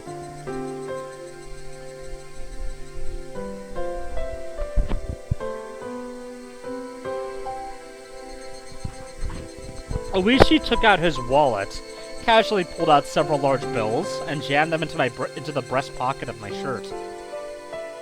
This isn't a refund on the collaboration fee, you hear? This is just me gifting you a little spending money.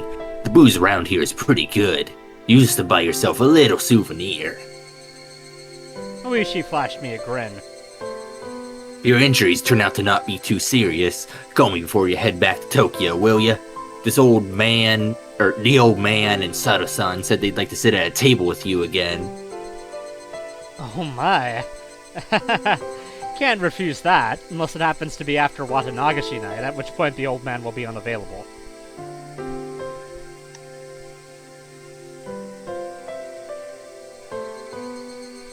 Oh my bad. And no tricks this time, just some plain old fun. I always say that. This world is done for if an active officer can cheat that blatantly. No, it's not often that we meet someone who's more than a match for us. It's too bad you're going back to Tokyo. When I To first your heard wife. when I heard the words Your air quotes wife. Oh my god. When I heard the words going back to Tokyo from Oishi, I was reminded once again that I was relieved from my duties. Soon, Yukie would be giving birth.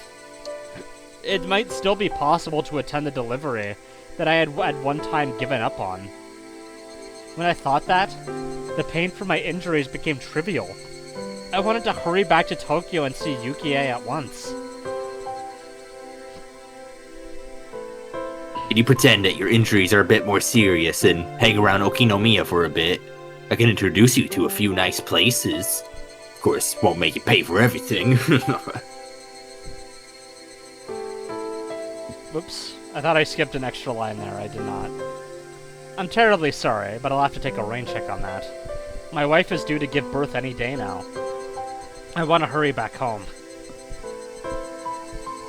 Oh my, I didn't know that. Then you shouldn't be hanging out round here. You have to hurry back home. For a while after that, Oishi asked all sorts of questions about my wife, teasing and bantering with me. Real-time writing. Well then, how do you feel? Think you can get up? Yeah. This is a reference to how Akasaka can't get it up anymore. Oh my fucking... He doesn't Only have Oishi erectile can. dysfunction. That's not a plot point. It is now. Well, why is Yeah. it in the game then? Yeah. Yeah, if it's mentioned in the game, it's literally a plot point by definition. Yeah, it's not so bad, thanks to you. I can get up and walk no problem. You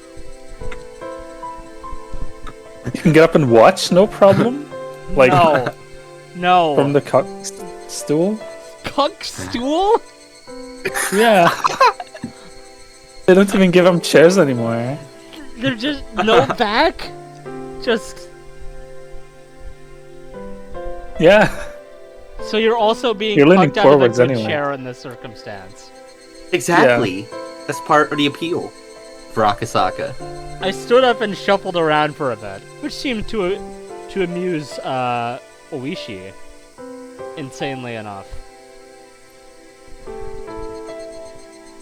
Nah, I just thought that you might not feel comfortable at a hospital in Hinamizawa. Dr. Irie said he wanted you to stay overnight.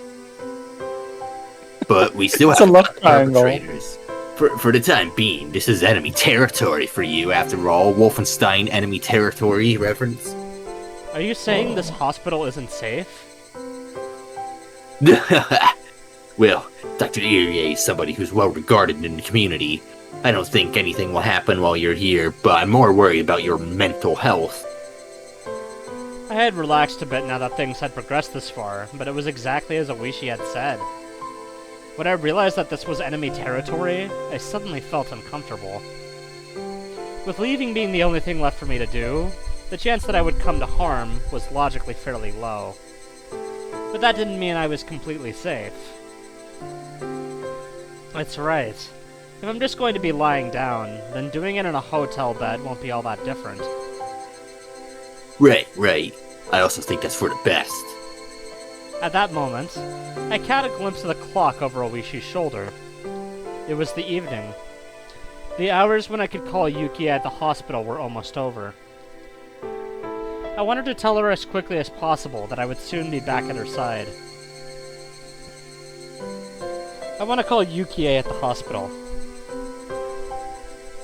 Is there a public phone in the lobby?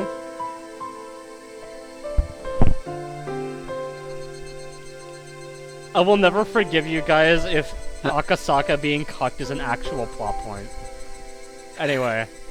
What about Akasaka's wife BLJing on the hospital stairs? That's very true too. You newlyweds are all like this. If I recall correctly, there's one by the register. I'll be waiting here, so go ahead. Oishi, laughing while saying that he was jealous, opened up the window and pulled out a cigarette even though he was in a hospital room. What a stand-up guy. That was the 80s. Appreciative at how considerate Oishi was for smoking, I set out to the lobby to find the phone. The lobby was just a short distance down the hallway from the hospital room. I thought that this hospital was a bit too grand for a village like this, but of course, it was nothing compared to the general hospital Yukie was admitted to. Running inside a hospital wasn't the best of manners, but calling hours would soon end, so I dashed over in a hurry. There was nobody else in the lobby. It may have been the evening, but there was nobody at the reception desk. Well, this might actually be lucky for me. I wasn't planning to have a conversation to feel guilty about, but it would still be embarrassing to have someone listen to the conversation between me and Yukie. Taking a quick look around, I found the payphone. Digging around in my pockets, I grabbed a few coins. I was calling Tokyo from here, so I would burn through this amount fairly quickly. I picked up the receiver and inserted a coin, then dialed the number for Yukie's hospital, which I had completely memorized at this point. Whirr. The number for Yukie's hospital had a lot of 8s and 9s, so dialing it inevitably took some time. Rotary phone moment? Yes. Normally, it wouldn't be a big deal, but currently, any time is precious. Why didn't he just call from his cell phone? What's wrong with him? Yeah, why didn't he call from this, iPhone 10? Is he stupid? Yeah. What an idiot. Maybe he's too poor Jack to have and an Joe iPhone. went up the hill to fetch a pail of water. You know, I want to hear about How's he gonna play Pokemon Diablo? creatures. do you think that it's like, oh, they installed 5G in Hinamizawa and that's what's caused all the murders? No. No, I don't. Normally, Well, you'll agree with me soon, I'm sure. normally, it wouldn't be a big deal, but currently, Any time was precious on account of the 5G being installed in the 80s. The It early makes you have 80s, bad I might dreams. add. However, I felt that something was strange as I was dialing in the number. I don't It know was how, the 5G tower affecting my thoughts. I don't know how exactly I don't know exactly how to put it, but it was as if the receiver was too quiet. So that suppressed 5G. That unique white noise from the telephone line wasn't there. Somehow, I felt that I wasn't getting any feedback from the phone. And without feeling a response, I hung up the receiver to try again. And the coin popped out from the return slot. I reinserted the coin and began dialing once again, but the receiver was still dead silent. What is this? Is it disconnected? While I was wasting time like this, the amount I had to spend talking with Yukie shrunk. I began to feel needlessly impatient.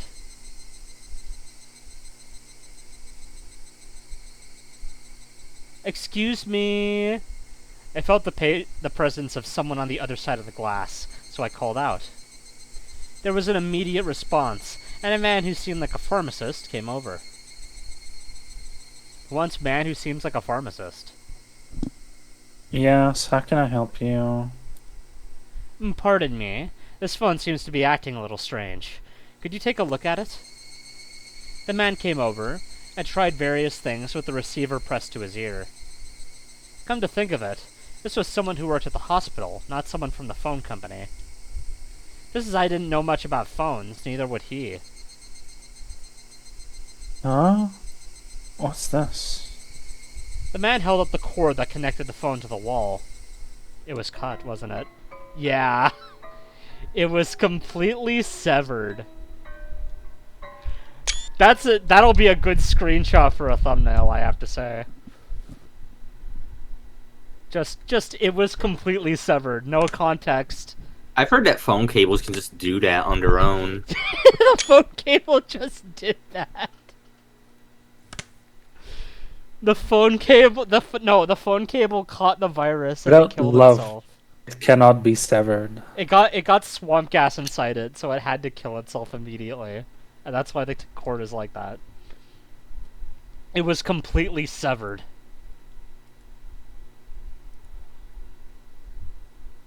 What the heck is that? Well, this is a dilly of a pickle. Can't do anything with that until somebody from the phone company comes and fixes it. Dilly of a pickle. If you're looking, oh wait, If sorry. you're looking for a phone, you want to use the one in the office? I didn't want the people in the hospital office around while I was talking. Is there another payphone close by? Let's see. If you leave here and follow the road, you'll come out into the shopping district. I think there's a smoke shop on the corner around there. If you head that way, you should be able to find one soon enough. There's only one payphone in Hinamizawa, right? If I remember correctly. Yeah, and Keiichi's currently clawing his own throat out at it. No, he's not. That happens in, Retroactively. no, that happens in a few years. That's not. Retroactively. No. Okay, so we're just assuming that this story has linear time? Oh my fucking god.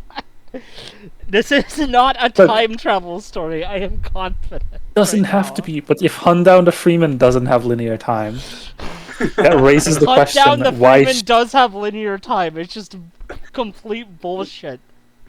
And No, it's but don't. Are you confusing. forgetting about the 18-year time jump? Yeah, not that's linear. linear time. Maybe- It's going forward. It's just at But a no, very it- accelerated rate. It went at I'm an saying- exponential rate, did you know? I'm saying, what if Akasaka walks from the hospital to the payphone and 5 years pass by in that time? No, So by the not time go- Keiichi... that's not going to happen. He still Is needs this- to eat. He Bro, becomes a town snail. he becomes like a national landmark. He's like a little cryptid. I was dressed in a hospital gown. I was wearing sandals on my feet. My head was That wrapped was in like on his bandages. ears. Just looking at me, you could tell I was a hospital patient. No matter how you looked at it, I was not dressed to be wandering outside.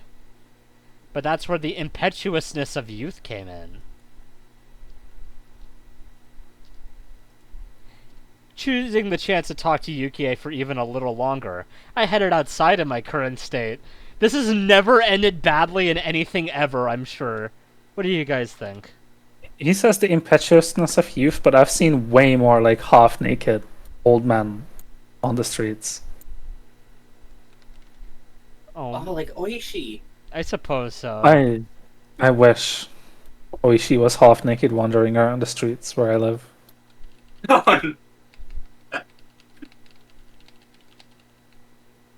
We do not have fat, repulsive old men like him anymore. The times have changed.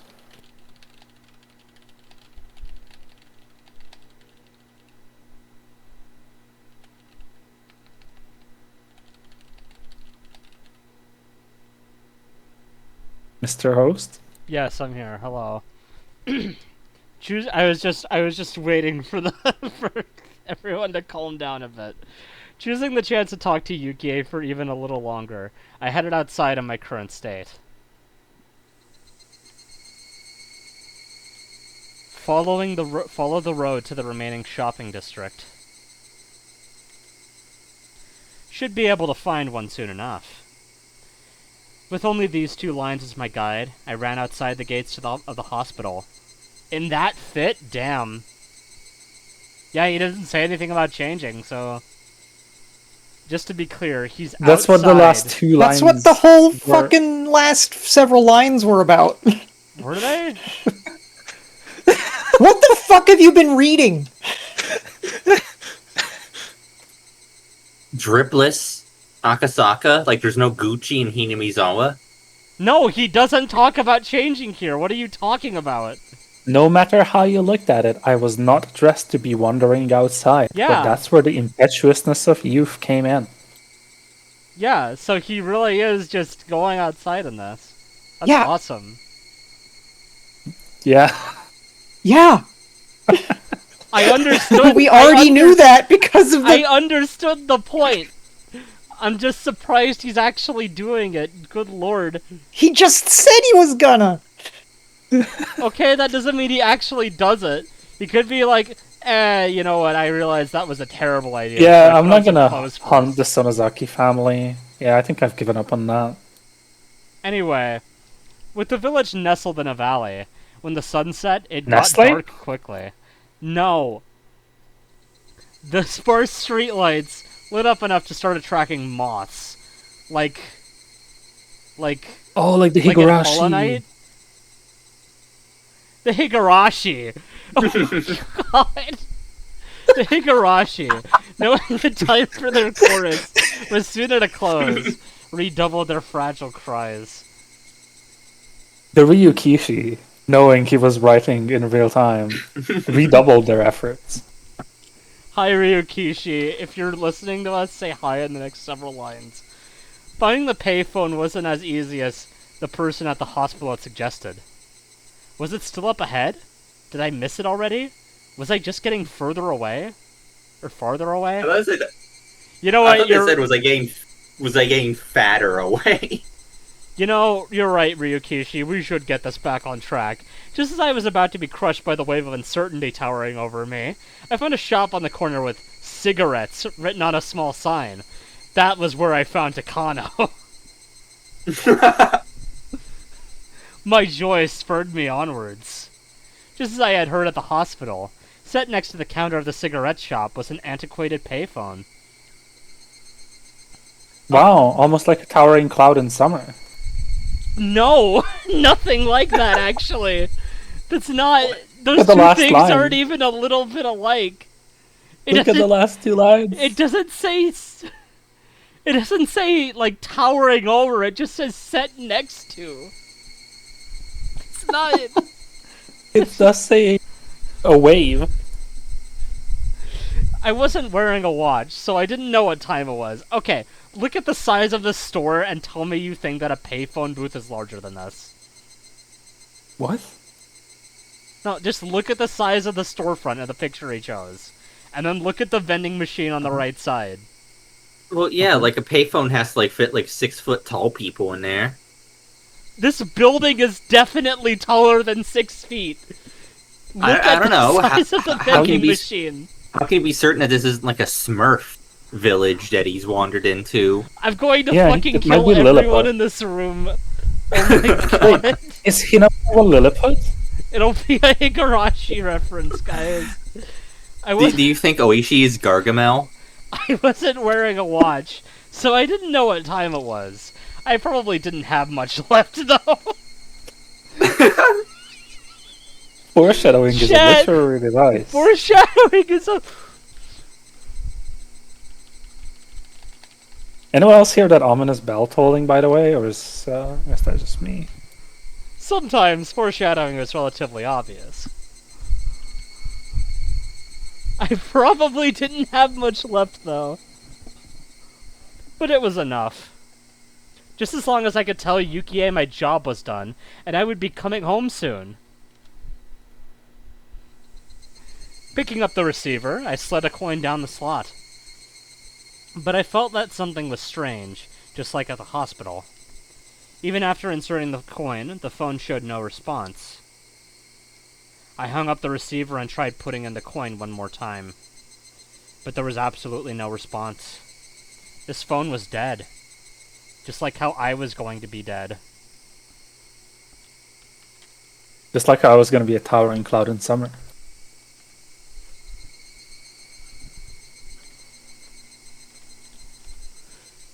It couldn't be. Thinking that, I felt along the cord that protruded from the back of the phone. Doing that, my hands found the end of a completely severed line. What is this? Having now had the exact same thing happen twice, my bafflement was accompanied by a sense of unease. It seemed that the cord had been severed cleanly by a sharp blade of some sort. And I may be mistaken, but it didn't look like much time had passed since it had been cut. How would you be able to tell? That's not... Mouthfeel. The blood had dried up. The no flies blood on haven't the started cord. laying eggs in the cord yet. Oh my god. Excuse me. Hello? Opening up the booth window of the tobacco shop, I looked for someone in the dimly lit interior. Eventually, there were sounds of somebody plodding down some stairs, and an old lady appeared. Should have robbed the place while it was still empty. The old lady's plodding and lethargic steps, for some reason, only served to make me more frantic. You need some cigarettes? I'll need to get my husband. You were born for this role, Sagi! Holy shit! Why is Takano operating a cigarette shop? Do you think her Not last sure name is about- Sleazebagano? I hope so. Is she one of the Bogdanov brothers? Nominative determinism? I'm not here to buy cigarettes. Rather, this phone here. He wants to buy the phone. Realizing that saying that the phone was broken, and asking them to take a look at it was going to get me nowhere, I swallowed back my words.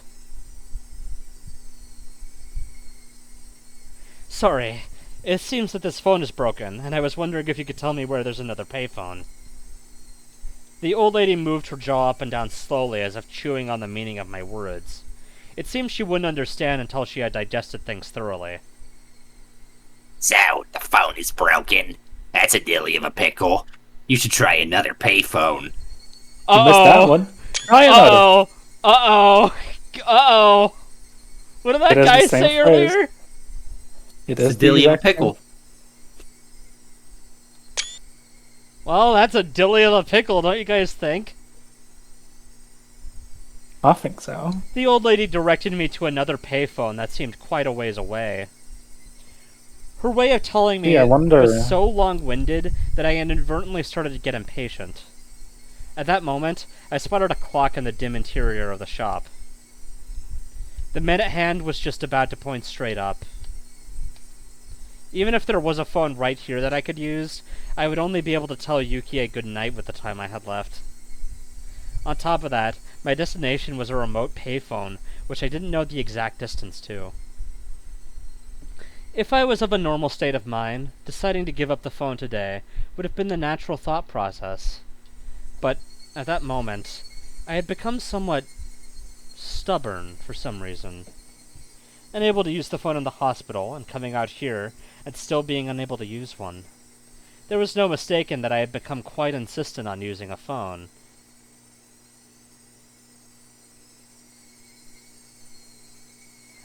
Thank you very much. I'll try looking for that phone booth. Refusing her offer to draw me a map, I left the tobacco shop. Oh no. According to the old lady, even though the phone booth was quite far away, it would be easy to find. If I just followed this road straight down, I'd eventually find it. Sandals flapping as I ran, I couldn't help but laugh at myself. I'll admit that I was quite steadfast about calling Yukie, but there were days when I was tired or busy when I wouldn't call her. Even today, my entire body was covered with injuries, and I was dead tired. On top of that, there wasn't much time left. It wouldn't be strange at all if today was one of those days I didn't call her.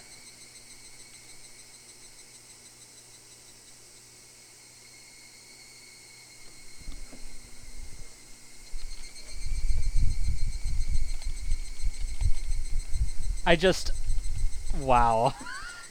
This is a direction for things to go.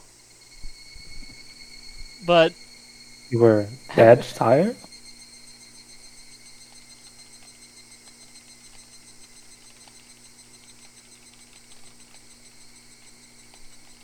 That voice was hell in my throat. But having twice been foiled trying to call her, have I Cock? become... What? Sorry? Can you repeat that? Were you saying cocked No. twice? No, I did not. But having twice been foiled trying to call her, had I become hot-headed about it? Was I like a mountain dog who was being told to stay with a piece of food dangled in my face? What am I doing?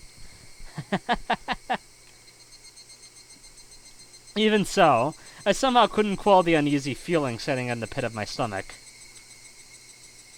It was like that with the hospital phone, and the same with the one at the tobacco shop. Both cords were definitely not severed from being frayed by long years of use. The clean cuts indicated that someone had taken something sharp and deliberately cut them. But who? And for what reason? The more I thought about it, the more uneasy I felt, so I tried to push the thought aside. How much had I run so far? The scenery around me was no longer that of a shopping district, with residential buildings scattered about the lonely road. The surroundings had already grown dark. I was blatantly out too far for a quick phone call, and it was quite obvious I was far removed from the hospital.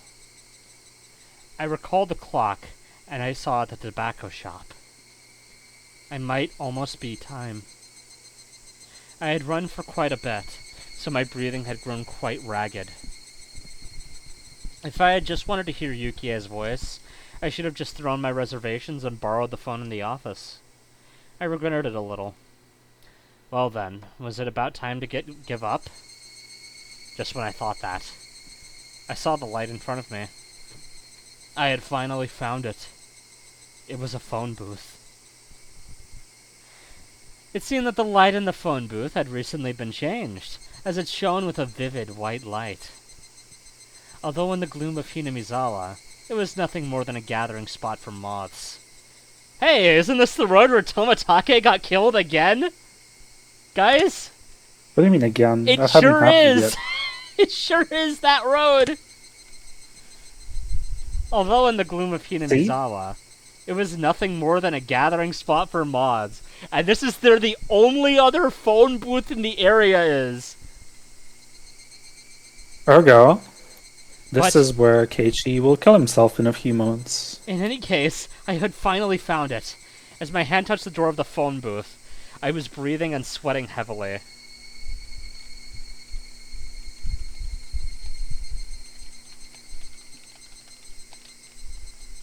I wonder what that could be. This Phone is booth that makes you insane. kill yourself?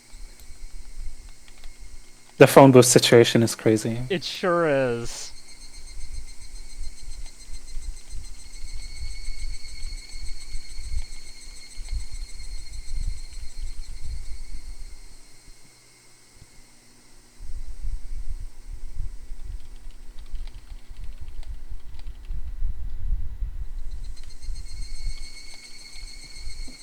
As my hand touched the door of the phone booth, I realized that I was breathing and sweating heavily.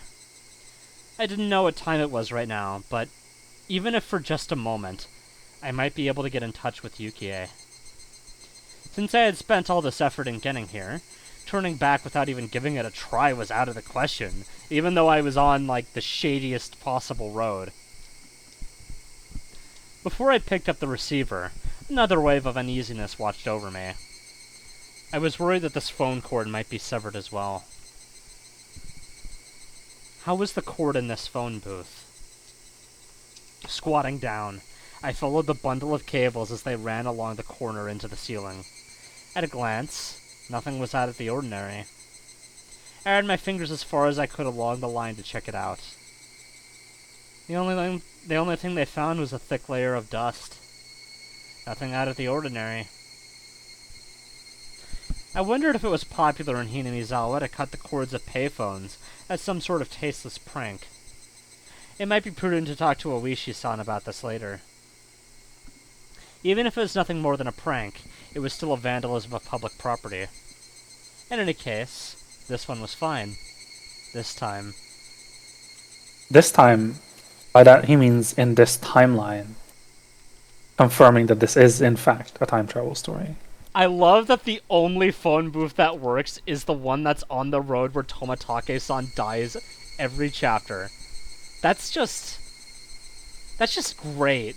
That's awesome, guys. Yeah, but this isn't Tomitake, so it doesn't really matter. Oh my Because it's god. Tomitake who dies. No, but like... Okay, wait. So... It would have been funnier if Keiichi died at this phone booth, but he said he was at the phone booth in Hinamizawa, right? So it was probably the one at the smoke shop. Damn. Anyway. Pulling out a coin from my pocket with one hand, I picked up the receiver with the other. Wow. But this time, before the receiver even reached my ear, I felt something was off. The receiver was... light. It was more than a slightly unpleasant feeling. It felt almost sickening. To verify the source of my displeasure, I peered at the receiver in my hand with a measure of reluctance. What the hell is this? The coiled cord that connected the receiver to the rest of the phone had been ripped apart, the tip of the cable swaying in the air.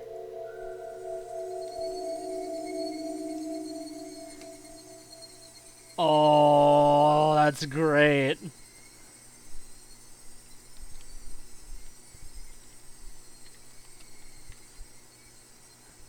It was all I could do to restrain myself as a raw and unpleasant feeling worked its way up from the small of my back. It was a type of dread. At that moment, I heard the crunch of somebody stepping on gravel.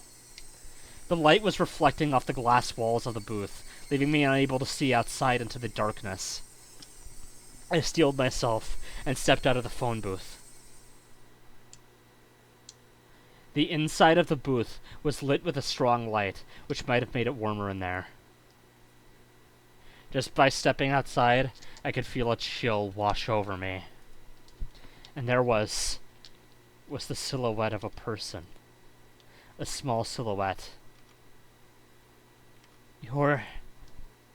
The long hair of that silhouette was blown about by the cool breeze.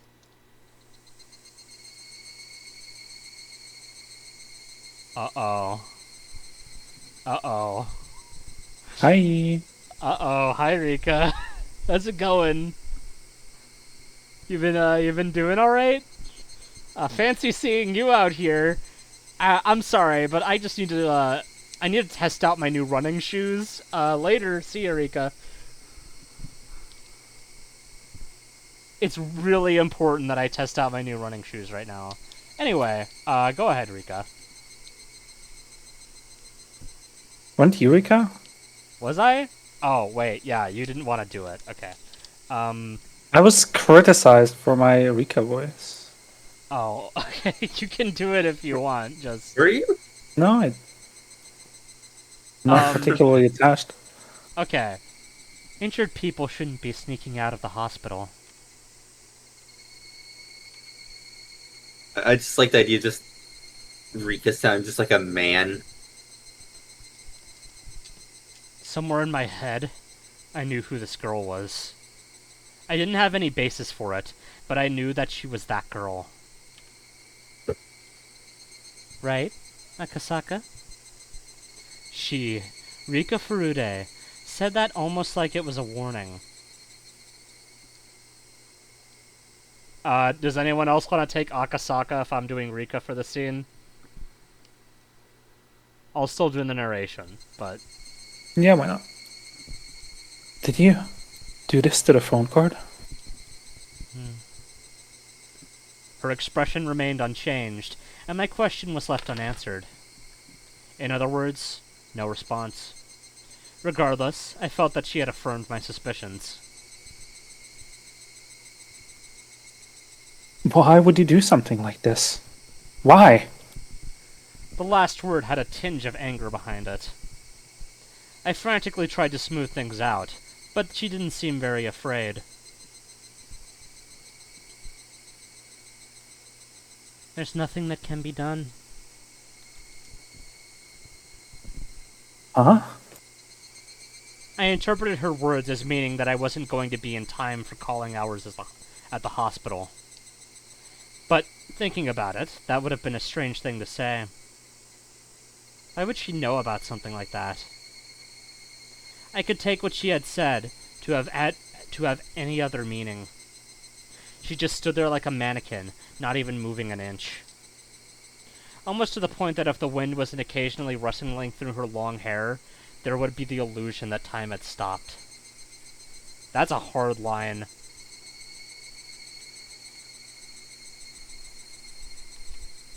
That's a hard fucking line. Anyway. I know very well that you think I'm creepy, Akasaka. Huh? No. That's not true. My denial came out almost like a bad piece, composed for a poetry slam. But her words were right on the mark. I had always felt something ominous and uncanny about her, ever since her strange threats at the shrine.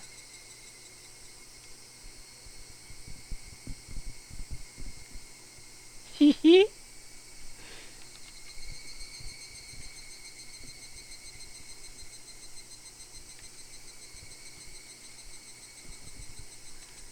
She had noticed that my expression was contrary to my words, seemingly laughing at the gap between them.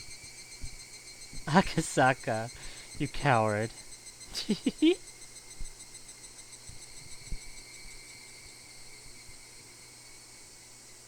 I'm not a coward. Being laughed at by this small child didn't sit well with me, so I said that. Even if you find another phone, it's too late.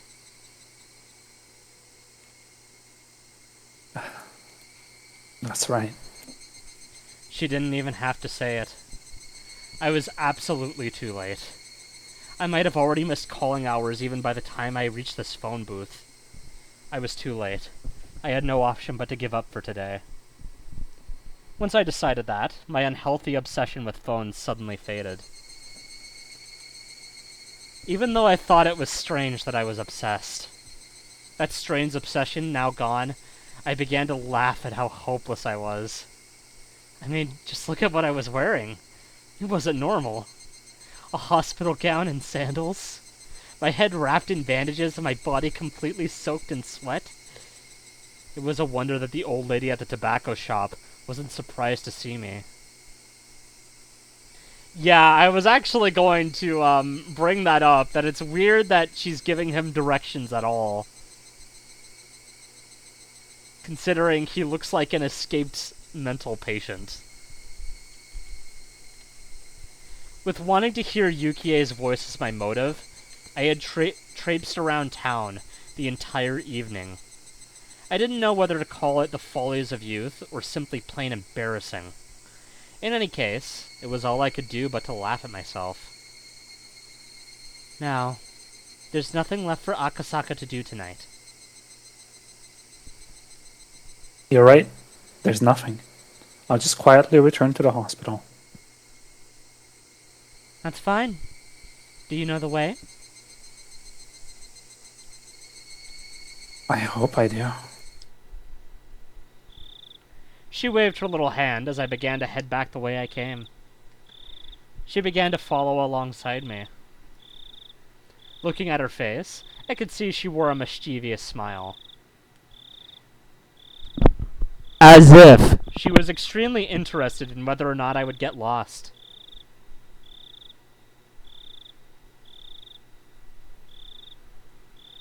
Is Rika-chan's house also this way? It is.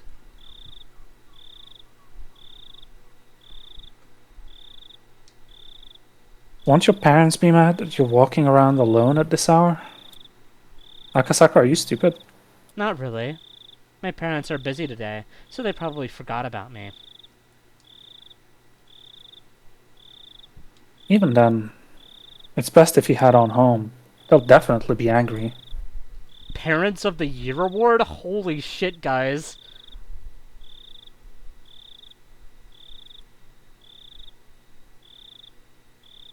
Even if they are, it's much more interesting to talk with Akasaka, so I'm fine. She said that with a face free from worry as she looked up at me once more and smiled. When she showed me that smile, the eerie feeling surrounding her faded.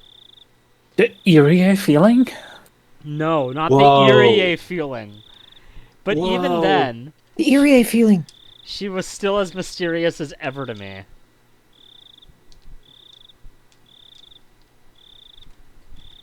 We arrived at the corner that I had turned at earlier. But it was much darker than before, and with the point of view change on the return trip, I wasn't confident that this was actually the corner I had turned at. There's no mistake. It had to be this corner. As I began to move my feet again, the girl grabbed onto my clothes. As if... Made you check, No. though. No.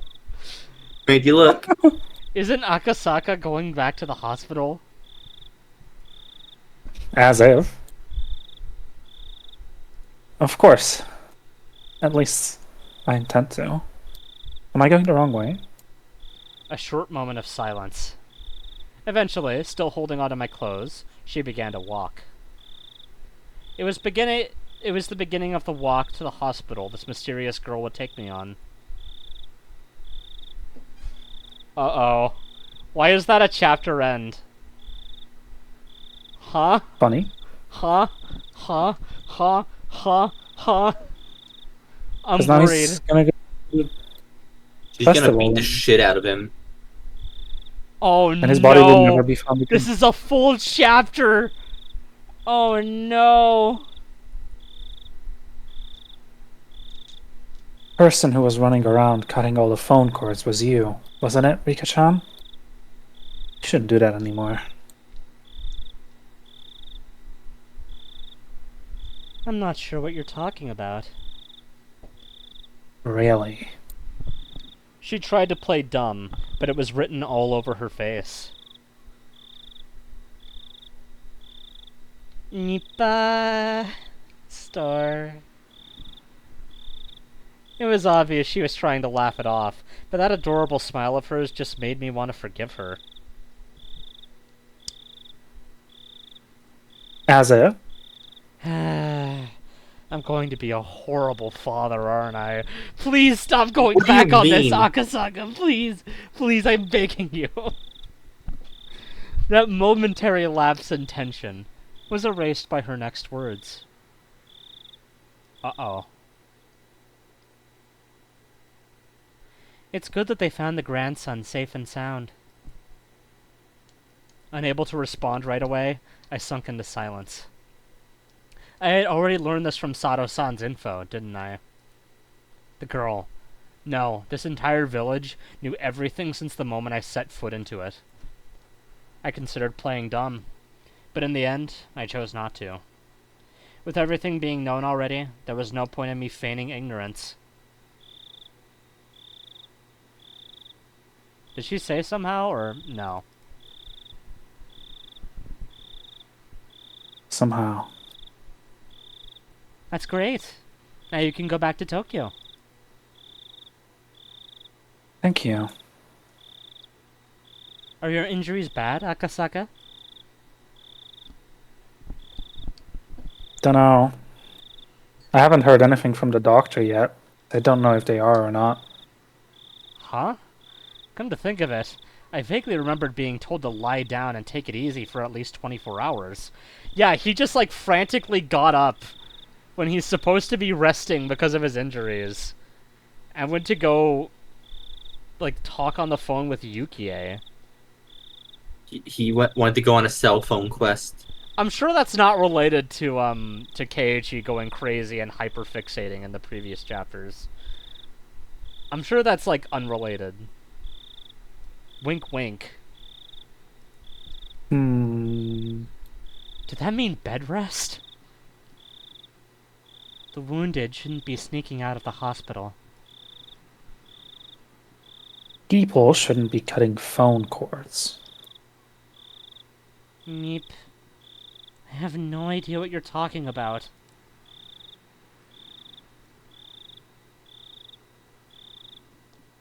Also, did Akasaka ever mention he was from Tokyo?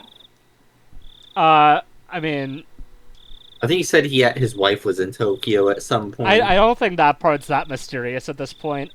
They apparently knew that somebody from the Tokyo Public Safety Division was coming, so it would be pretty obvious that he was from Tokyo, yes.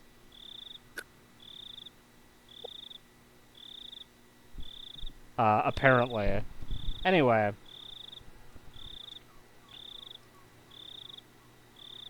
As we played dumb with each other, we both laughed at the same time. 3, 2, 1. If somebody saw us laughing at each other like this, it would probably bring a smile to their lips. Especially since I was still dressed like I was escaped from a mental hospital, and this was a child.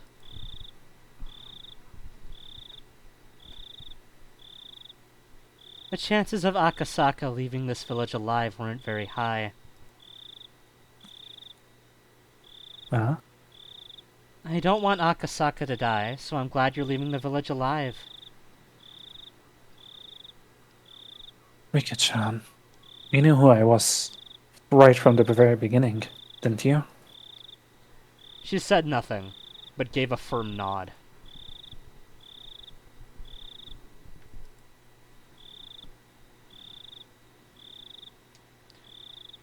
Well then, I think you know this.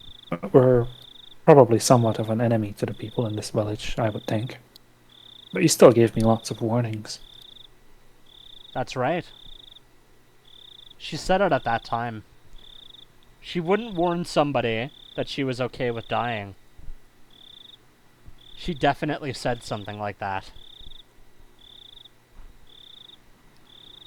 Then I should probably be thanking you. You probably should. I'm your savior.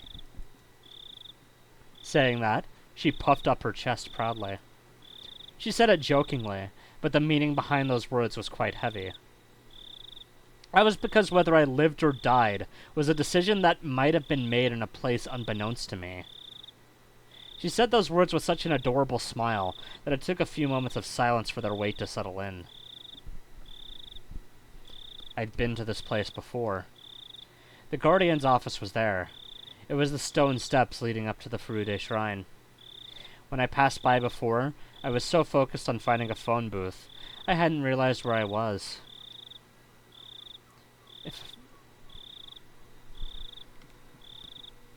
Go ahead.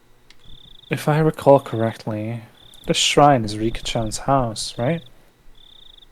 I was about to say the line and then I did not. Yeah, something like that. Looking up at the shrine grounds, it was brightly lit and energetic voices could be heard. What was going on?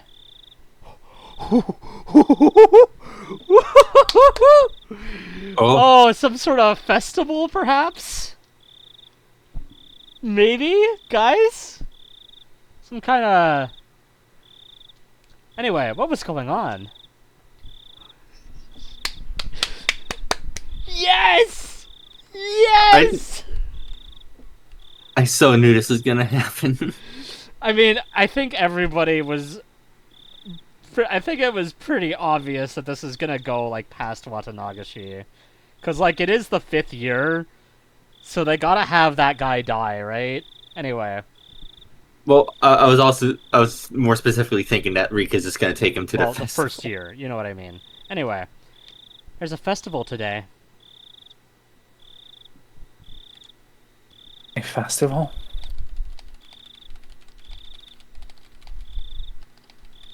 A festival? A festival? Oh. The best and only festival in Hinamizawa, the Watanagashi Festival. Only? Really? Oh.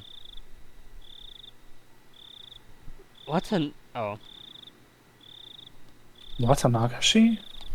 Cotton drifting? Yeah, I'm sure that's the intended reading of it. Just knowing the name is boring. Do you want to take a look? She asked bluntly. But, seeing that I looked interested, she climbed up a couple of steps and motioned for me to come. Still in hospital garb, by the way. I was only going to go back and sleep anyways. If I had nothing else to do, it might not be a bad idea to go with her on a little detour.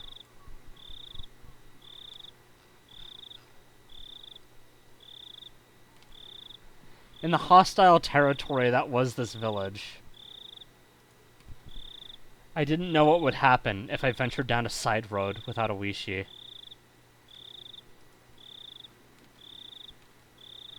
Even though I thought of the village like that, when I was with this girl, I forgot all about it. In any case, even without anything to back it up, I felt that as long as I was with her, none of the ill will from the village would befall me. That's why, even though I knew my cover was blown, I strangely had no qualms about setting foot into the heart of the Onigafuji Guardian's territory. I'm gonna take a drink. Take a shot. That is not what I said. Anyway, climbing up to the grounds of the shrine, I could see there were about 3 pavilions set up, with meeting tables and folding chairs. The old folks from the village, no, the executives of the Guardians, were already quite drunkenly sharing another round of drinks. I could only see it as people from the village council drinking while enjoying the evening air. At the very least, it was certainly quite different than any festival I'd ever known.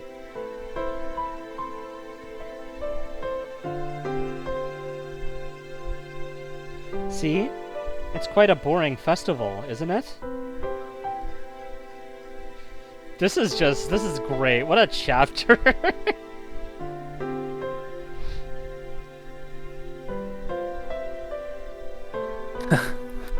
This certainly doesn't look like a festival. It's a festival that's happened since long ago, but as you can see, it's not like it used to be. Very literal meaning in that.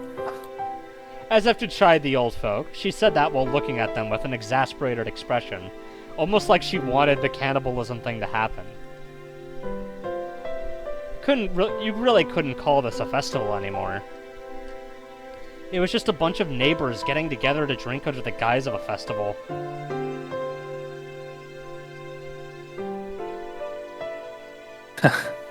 I feel sorry for the deity being celebrated here.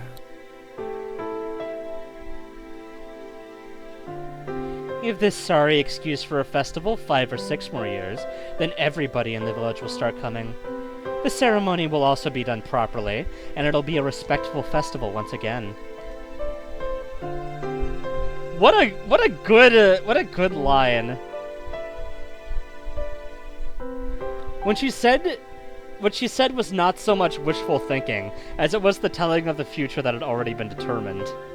Wait, what did she say? I kind of missed it.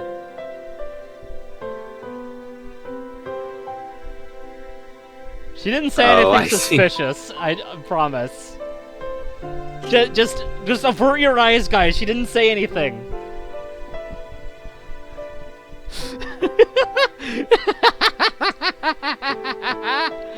She wasn't even predicting it. It was almost like she was simply reporting the results. It was as if. It was almost like she was reporting the if. results. No, Wait. As if. almost like. She can almost time like- travel? No. knows? Linear time? Ahead of linear time. by the way? Mr. Streamer? Non-linear time. No. Non-linear time. Even though it was baseless speculation, the way she said it wouldn't let me interject. It has the same way she talked about when she changed. While I struggled to find the words to reply to her, she wandered over to the other side of the grounds, not minding me at all. Not in a state where I could afford to be left behind, I hurriedly followed after her. Well, left for dead? Passing through a copse? I always forget how to pronounce that word. Ops. Copse of pine trees. A strong and cool breeze ruffled my hair. By the way, that's a good word. People should use that word more. There, from that one evening, was the splendid observation platform the girl had showed me. As it had grown completely dark, the modest lights littered across the nightscape were providing a different type of scenery. Looking at it like this, the village seems tranquil. She said it with an indifferent look on her face.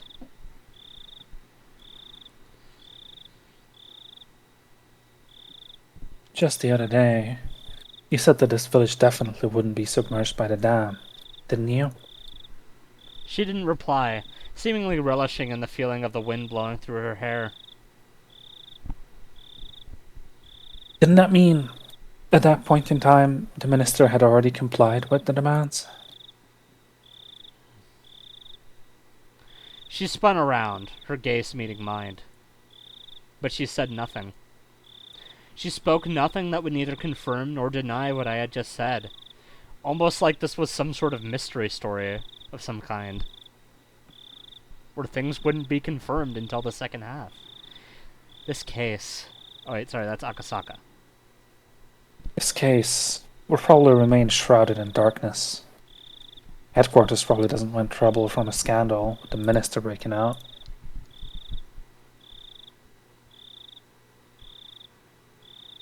There's no mistake that they threatened to kill the grandchild.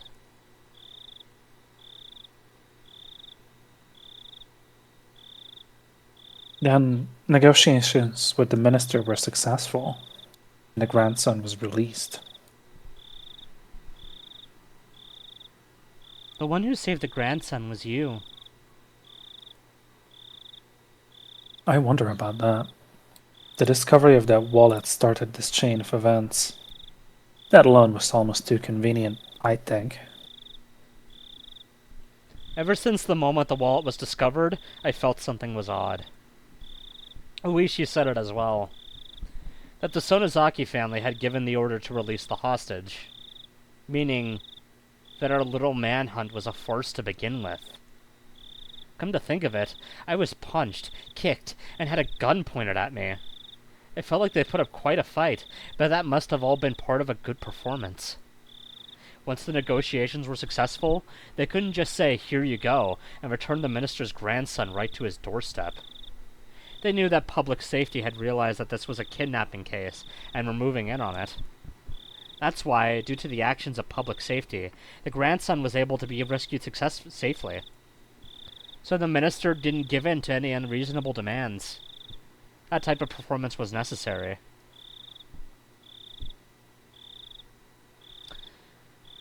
I don't know about these difficult things. Likewise. Even for me, I can't make much sense of it. But there's one thing I can be certain of. Hmm? It's It's just as you said. This village won't be submerged. The dam project will soon be over. That wasn't something an officer of the law should be saying. But I naturally let those words slip from my mouth. This village may have stirred up all sorts of trouble, but that was because they were protecting their homes. If someone just decided by themselves that I had to leave the house I was used to living in, I would resent them as well. On top of that, it wasn't a place like mine where I just happened to be renting it, but a place that their families had lived for generations. It might be ignorant to call their desperate resistance an overreaction. I might not really be qualified to criticize politics or bureaucracy, but deliberately building a dam on land that was loved by its residents wasn't something I could get behind. Still, aren't you glad? Yeah, whoa, CG! Wow! Crazy! Anyway. This is like Battlefield Earth. It's got the Dutch angle. Why would that be? At the very least, with this, peace will return to the village. Even though the minister promised to use his considerable influence to cancel the project, it would probably take more than a few months before it would be completely scrapped. At the very least, it would probably take 1 or 2 years.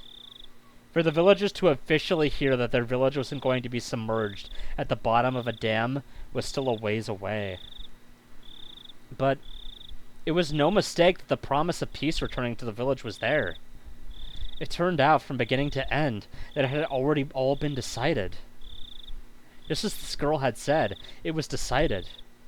There wasn't really a need for me to come here in the first place.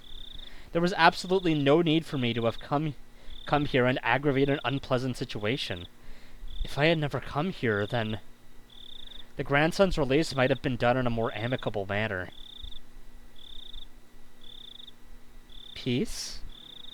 In this village? When I nodded, she laughed as if to admonish me. But her face remained indifferent, expressionless.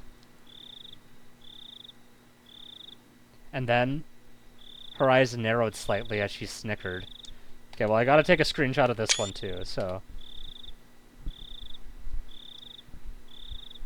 Even though every year from now on, something bloody will occur?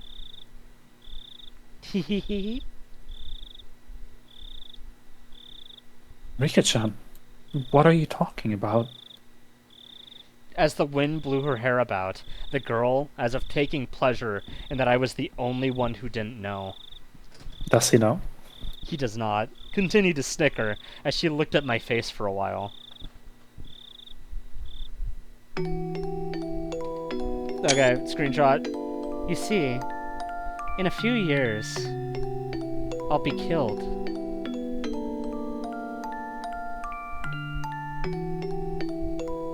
Oh. Okay. Okay, cool. Huh? She's not wrong. Backlit by the moon, it was hard to tell if her expression that had been cast in shadow was smiling, amused, or resigned. You will? Why? It's a very unpleasant thing, though. It's also probably been decided already. Decided already? Who would decide that sort of thing? I'd like to know that as well. Turning back to face me, she showed me a resolute expression for the first time. And after staring into my eyes for a moment, she turned back to gaze at the scenery before she spoke her next words.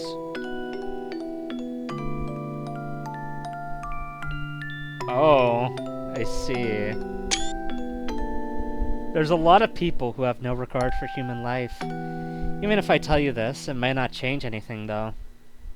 But if you want to erase the specter of death, sometimes, like with the reflection of the moon on the water, all you have to do is throw a small stone.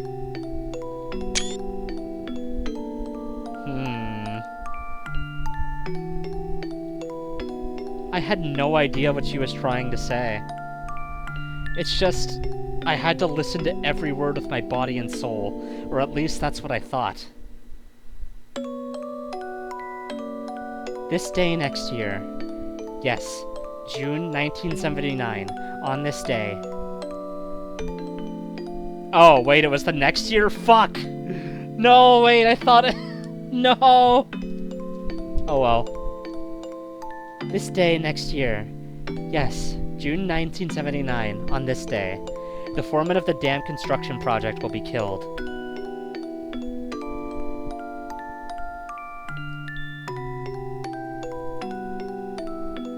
What? For a moment, I couldn't comprehend what she was talking about. By the foreman? Did she mean that gruff old man I played mahjong with? This disgusting old man. Be killed? What makes you think? She didn't answer. But she had the same expression on her face as she did when she declared that the dam project would go away. That wasn't the face of somebody making a forecast or a prediction. It was something that was already decided. No. It was as if she was already reporting the results. That sort of expression. Sorry, what was that? It was as if? As if. After being killed in a gruesome manner, the body will be torn apart and disposed of. Oh, like we'll separate the two who are close? Murdered and dismembered. The next year, in June of 1980 on this day, Sadako's parents will be pushed to their deaths. Sadako? It was the first time I heard that name, but I didn't have the courage to interrupt the girl's story. It might be an accident. An unfortunate accident. The girl smiled faintly, but she wasn't exactly encouraging me to smile along with the lifeless look in her eyes. And then, the year after that, this day in June of 1981, my parents will be killed. And then the year after that, this day in June of 1982, Sadako's abusive aunt will have her head split open and die. And then the year after that, this day in the June of 1983, or possibly a few days afterwards, I will be killed. If the deaths are preordained... I don't know if that's a new face or not, I think that's the same one as earlier, but... If all the deaths are preordained, then the last would also be all according to plan. But then whose plan would it be? Translator's note. Keikaku means plan. It sure does! This village is full of murderers and people who have no regard for human life. It would be fine to believe that all the deaths up to 1982 would be the work of somebody in the village. It would be fine to believe that all the deaths that would occur were at the discretion of those who control the village. But that didn't explain what would happen in 1983. There was no way that the last death would fit in with anybody's plans. They had no regard for human life. They would use every means at their disposal to meet their goals. But their goals were at odds with the last death. So is the implication here that all of them follow a pattern except for the last one?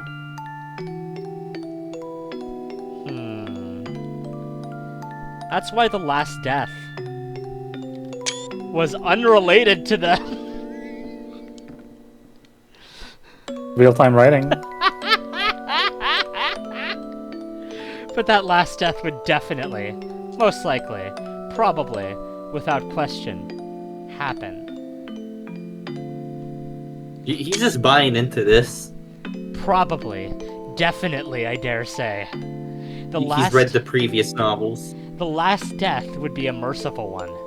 A handkerchief or something being placed over their mouth, making them lose consciousness, never to wake up again. Does he know? Do you guys remember the state of Rika's body last chapter, by the way?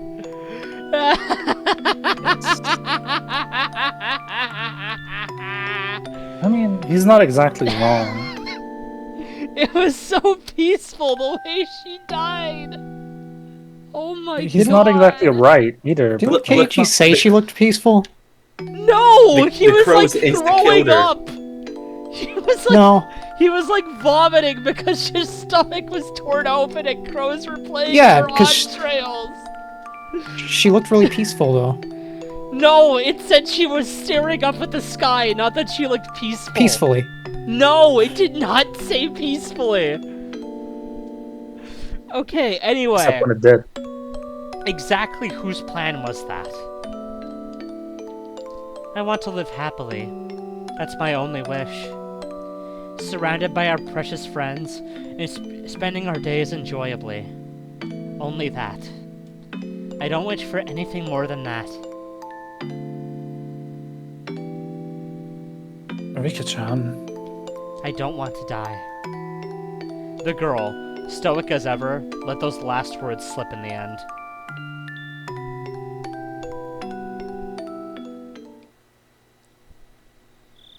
Eventually, we were discovered by some drunks. Dead body discovered! The girl, as well as I, were dragged back to the festivities. Everybody was completely drunk, so even though when they saw my head completely wrapped in bandages, they wouldn't let me leave. Well, certainly, if I was in good enough condition to slip out of the hospital, it must not be that serious. The girl was mingling with everybody, being pampered like a kitten. Her expression was adorable, nothing like the one from just before, predicting her own death and whispering that she didn't want to die.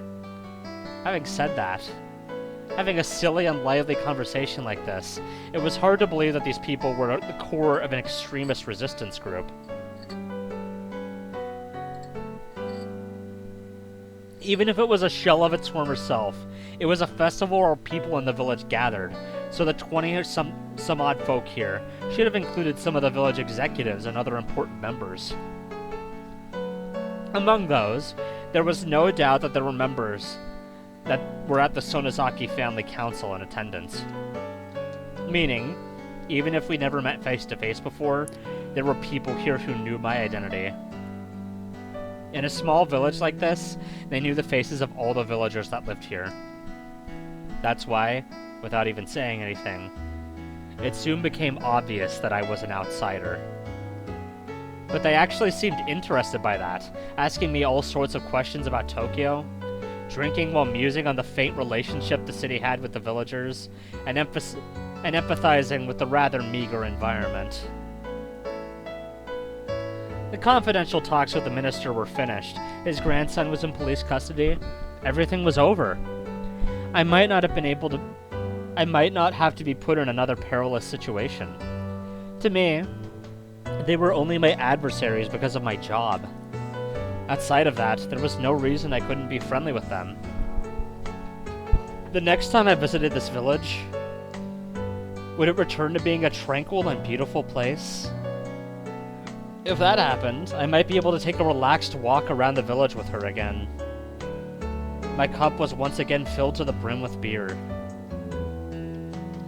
By the time I was able to get away, it was the middle of the night. The girl had at some point disappeared. It seemed that her parents had told her to go home and sleep when she let out a large yawn. The old folks, who absolutely had no remorse for making an injured person hang out with them, told me as much as they laughed. I was just there drinking, so I had the thought to help a bit with cleanup. However, my help was refused on the grounds that I was a guest. On top of that, they had a car prepared to take me back to the hospital. Losing the battle against my sleepiness inside the car, I was sound asleep until we reached the parking lot of the hospital. The front door of the hospital was naturally locked at this hour. I wandered around bewilderedly, searching for a back entrance until somebody on night duty found out and let me inside.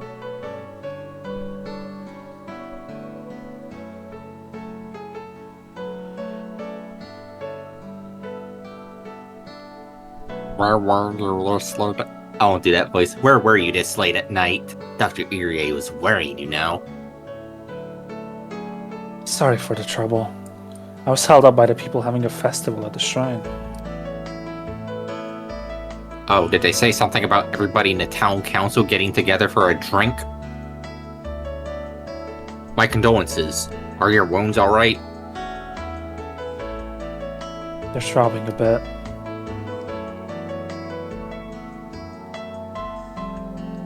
It's probably because of the alcohol, I think.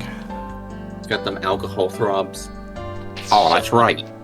The detective that was with you wanted to get in touch. I didn't even say anything. What? You said the alcohol throbs. Anyway.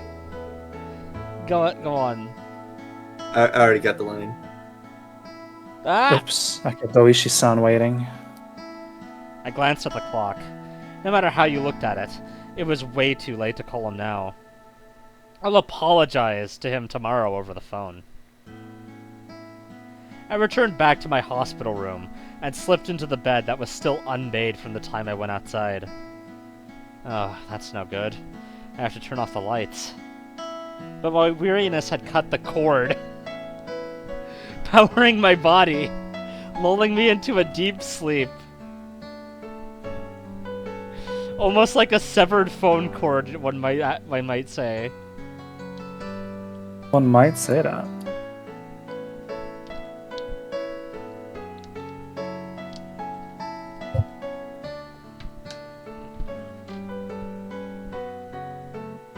Uh-oh. Whoa. Triple tipple? Don't say that again. Yeah, never, Prophecy never at the say that. beginning. Heard someone's prediction. Cool. That's so awesome. How much time do we have left? We can probably do the tips. None. Alright, Mother's Diary, Volume 1. I assume this will be Yukie. Probably not. I've been wrong every time. Was something I didn't like about my child. I first realized it when I started writing these things down. Okay, yeah. I think this is not Yukie. Demon baby. They never Childless warn you people about it in any judge. books about raising children. But they aren't just a plaything. If they aren't able to feel loved when they're not doing exactly as their parents want them to, then those parents are failures. This wasn't something like that, though. How can I say it? It's probably harder to express with mere words. I just want my child to be average. As long as they weren't falling behind, there wasn't any need for them to excel at something. As long as they acted appropriately for their age, I would have been fine with it. But my child has been different ever since kindergarten. All the children in her class were running around in excitement about the field trip the next day. She only wore a bored look on her face, aloof and distant. I'm gonna go ahead and guess that this is probably Rika's mother. The safe guess. When the other kids broke the equipment for the athletics festival and were apologizing fervently, she only wore a bored look on her face, aloof and distant. When the teacher was reading a fun picture book, only she wasn't smiling. Even if they all got to eat a delicious bento, only she wasn't happy. If it was only this, it would still be in the realm of understanding. However, what I don't understand about my child is that if the aforementioned situations happened again, they'd now act in a manner befitting their age. I don't understand the principle behind that as a parent. Why were they indifferent about that field trip, but happy about this one? Why were they indifferent about that picture book, but happy about this one? Why were they indifferent about that bento, but happy about this one? The former and the latter in each situation seem exactly the same to me. There was even times when I thought the former one was better. I don't understand that child's feelings. During parent-teacher meetings, the teacher always says the same thing. And I would always respond that I don't understand my own child, and we would mope together. My husband, always the optimist, once said that a young child's feelings are different from an adult's. So if there are some things we didn't understand, we shouldn't worry about it. I lament his lack of urgency. One day, when I was in a good mood, period, end of sentence, I took the effort to prepare a menu that my child would enjoy. But she only smiled with a vague expression of disinterest. That attitude, frankly, made me angry, so I hit her on the head. Hi, Okay. Rosa. Okay. Parent of the Year award, guys. What do you think? I think it's well earned. Could have been kicked in the head as well. Some impressive self-control there. Yeah, some nice restraint. Almost kicked On her a in the day when the groin. weather was nice, period. The laundry I had just hung up to dry was blown by a large gust of wind, causing the entire line to fall down. But she, watching me trying to pick up the laundry in a panic, stood there laughing. That attitude frankly made me angry, so I hit her on the head. I think the same sort of thing happened countless times. Before I knew it, my child was only able to look at me with an indifferent expression on her face. I regret the fact that I've been a bad mother. Thinking I should regain her trust, I thought I should get it back little by little with some light interactions. Seeing her do some sort of craft work on the veranda, I called out to her. Rika's mom. These past few days have been nice and sunny. The air feels nice, doesn't it? That child, with that indifferent look on her face I hated so much, looked up at me for a moment, then without a word returned to immersing herself in her craft work. Up until now, I would have hit her on the head just for that. I held myself back. See, impressive restraint. What are you making? Is it a doll? A weather charm. The child was using inserts from the newspaper to deftly make some weather charms. I don't know what that is. Me neither. It's a mystery to me. Weather charm.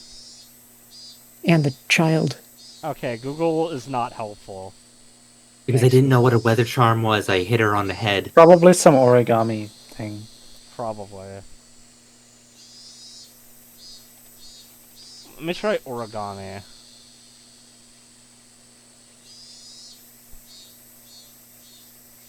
I guess? Anyway.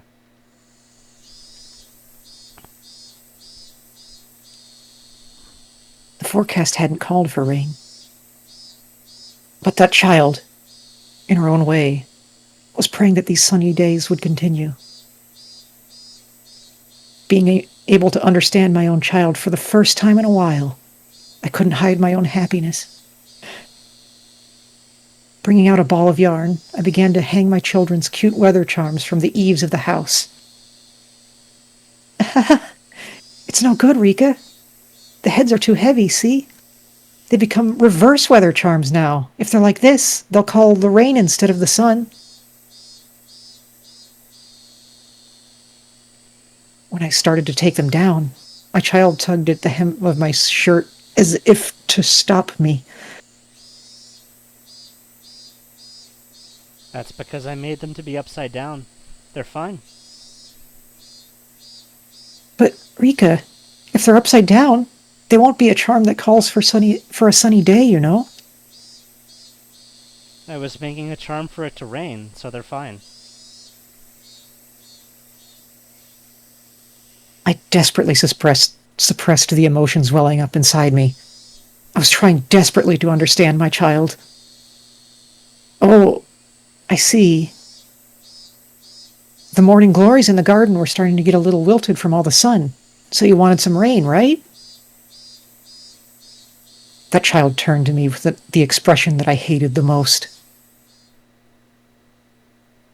I got bored of the clear weather. I don't understand. I don't understand. I just can't understand that child.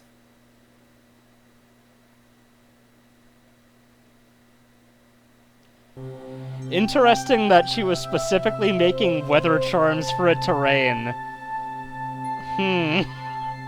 There has been convenient rain a few times. She likes the rain. Mother's Diary, too. That's not a big deal. She likes the rain. Yeah. During the family council, she buried herself under Oryo-san's futon again. Oryo-san dotes on her unwaveringly. No matter whatever insolence my child commits, she doesn't mind. It's almost as though that my child is a kitten or something. Oryo dotes on her exactly like you would with a kitten. As her mother, I chided her for doing that. Until Oryo-san had said 3 times that it was fine, I chided her as a formality. Of course, she never lends an ear to any of my chidings. Knowing that Oryo-san's standing was far above mine, she behaves like that. I don't like the cunning that's unbefitting of her age either. In any case, not only Oryo-san, but the rest of the old folk in the village spoil her too much.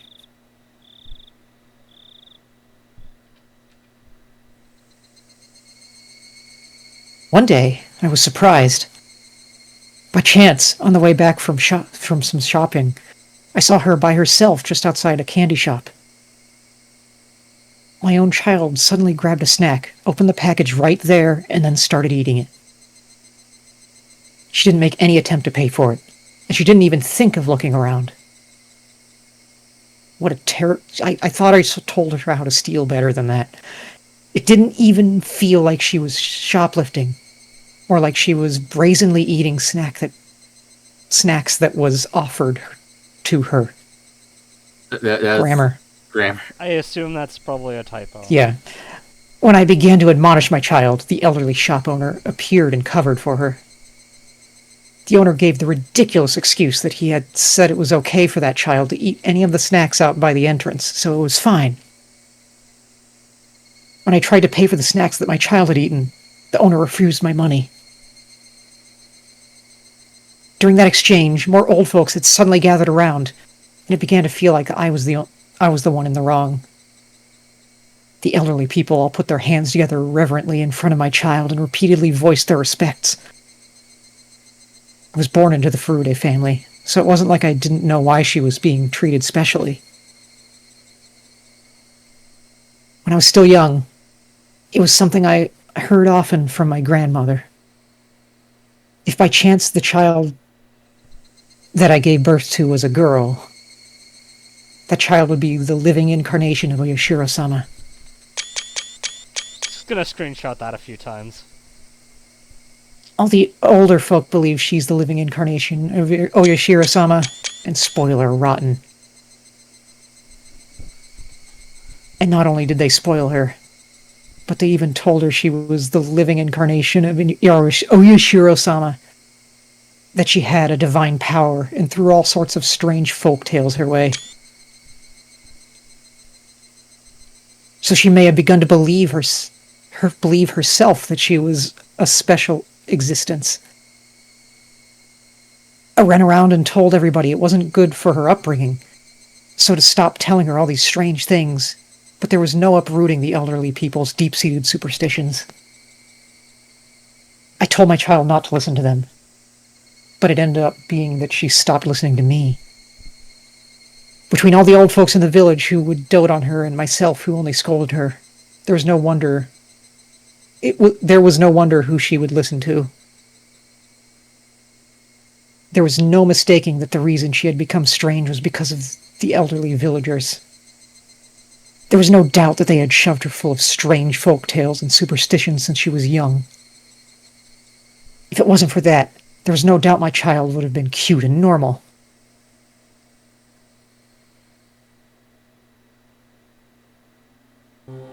Alright, Mother's Diary 3. Mother of the Year award, by the way?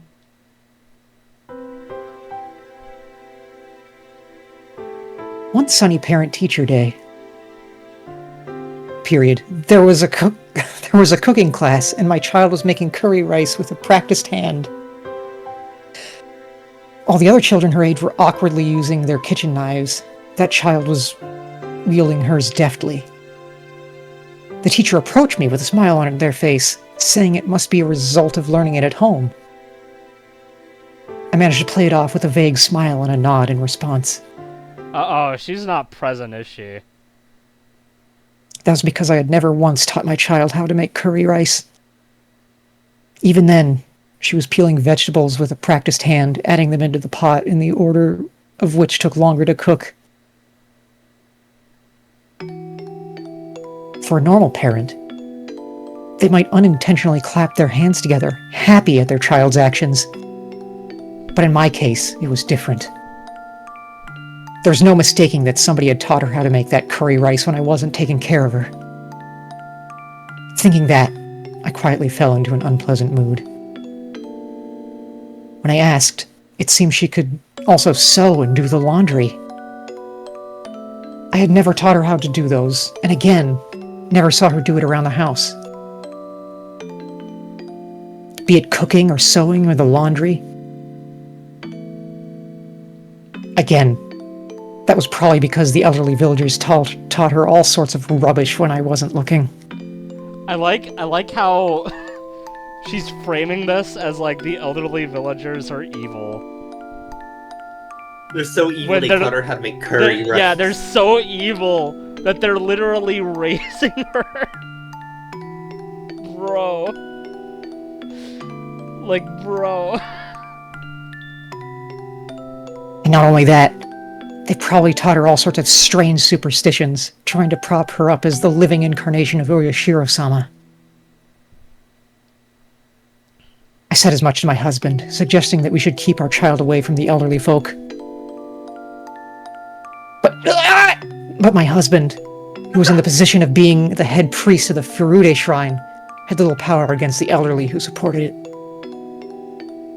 He took the rather uncommitted stance of saying that as long as she was being doted upon, wasn't it fine? I argued against that. That she was our child, and should be a completely normal girl. That what the elderly were expecting, that she was the living incarnation of Oyashiro-sama, was simply odd. The elderly villagers believe that child has divine powers.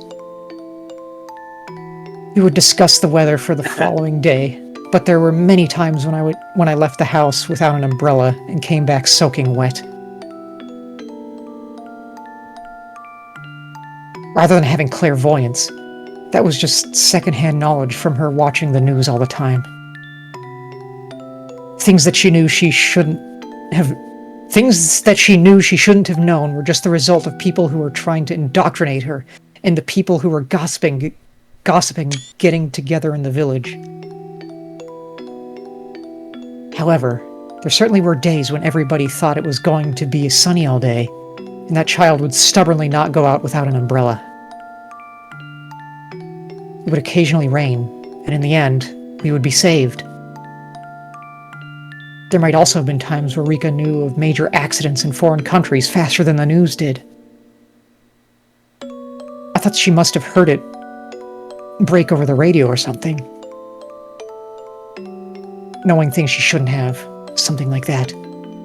Was in front of me right now, wasn't it? That child was making curry rice when there shouldn't have been anybody who taught her how to.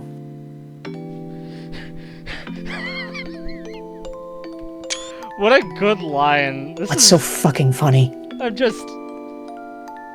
Like, just the way this line is being framed is like, this is a bad thing.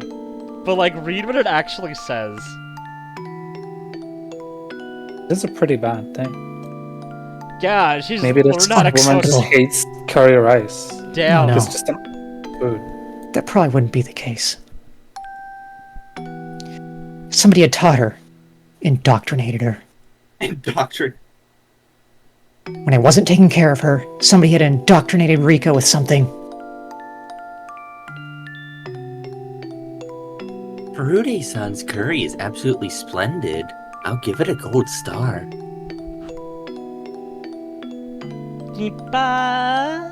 Star. Where did you learn to cook, Furude-san? At home? I want to hit her on the head. At home.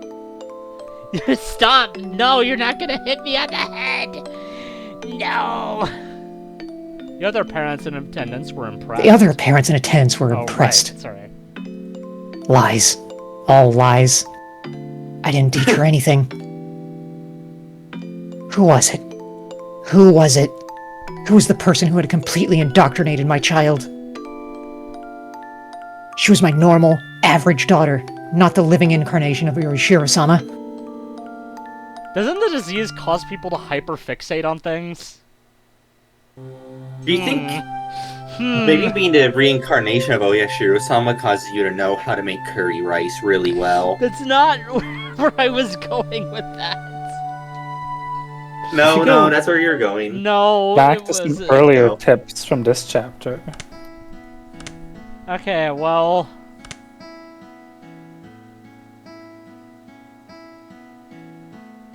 bye. I don't know how to. I don't know how to end this stream now. So YouTube. What's up? What's up, YouTube? Huh? What's up? What's up?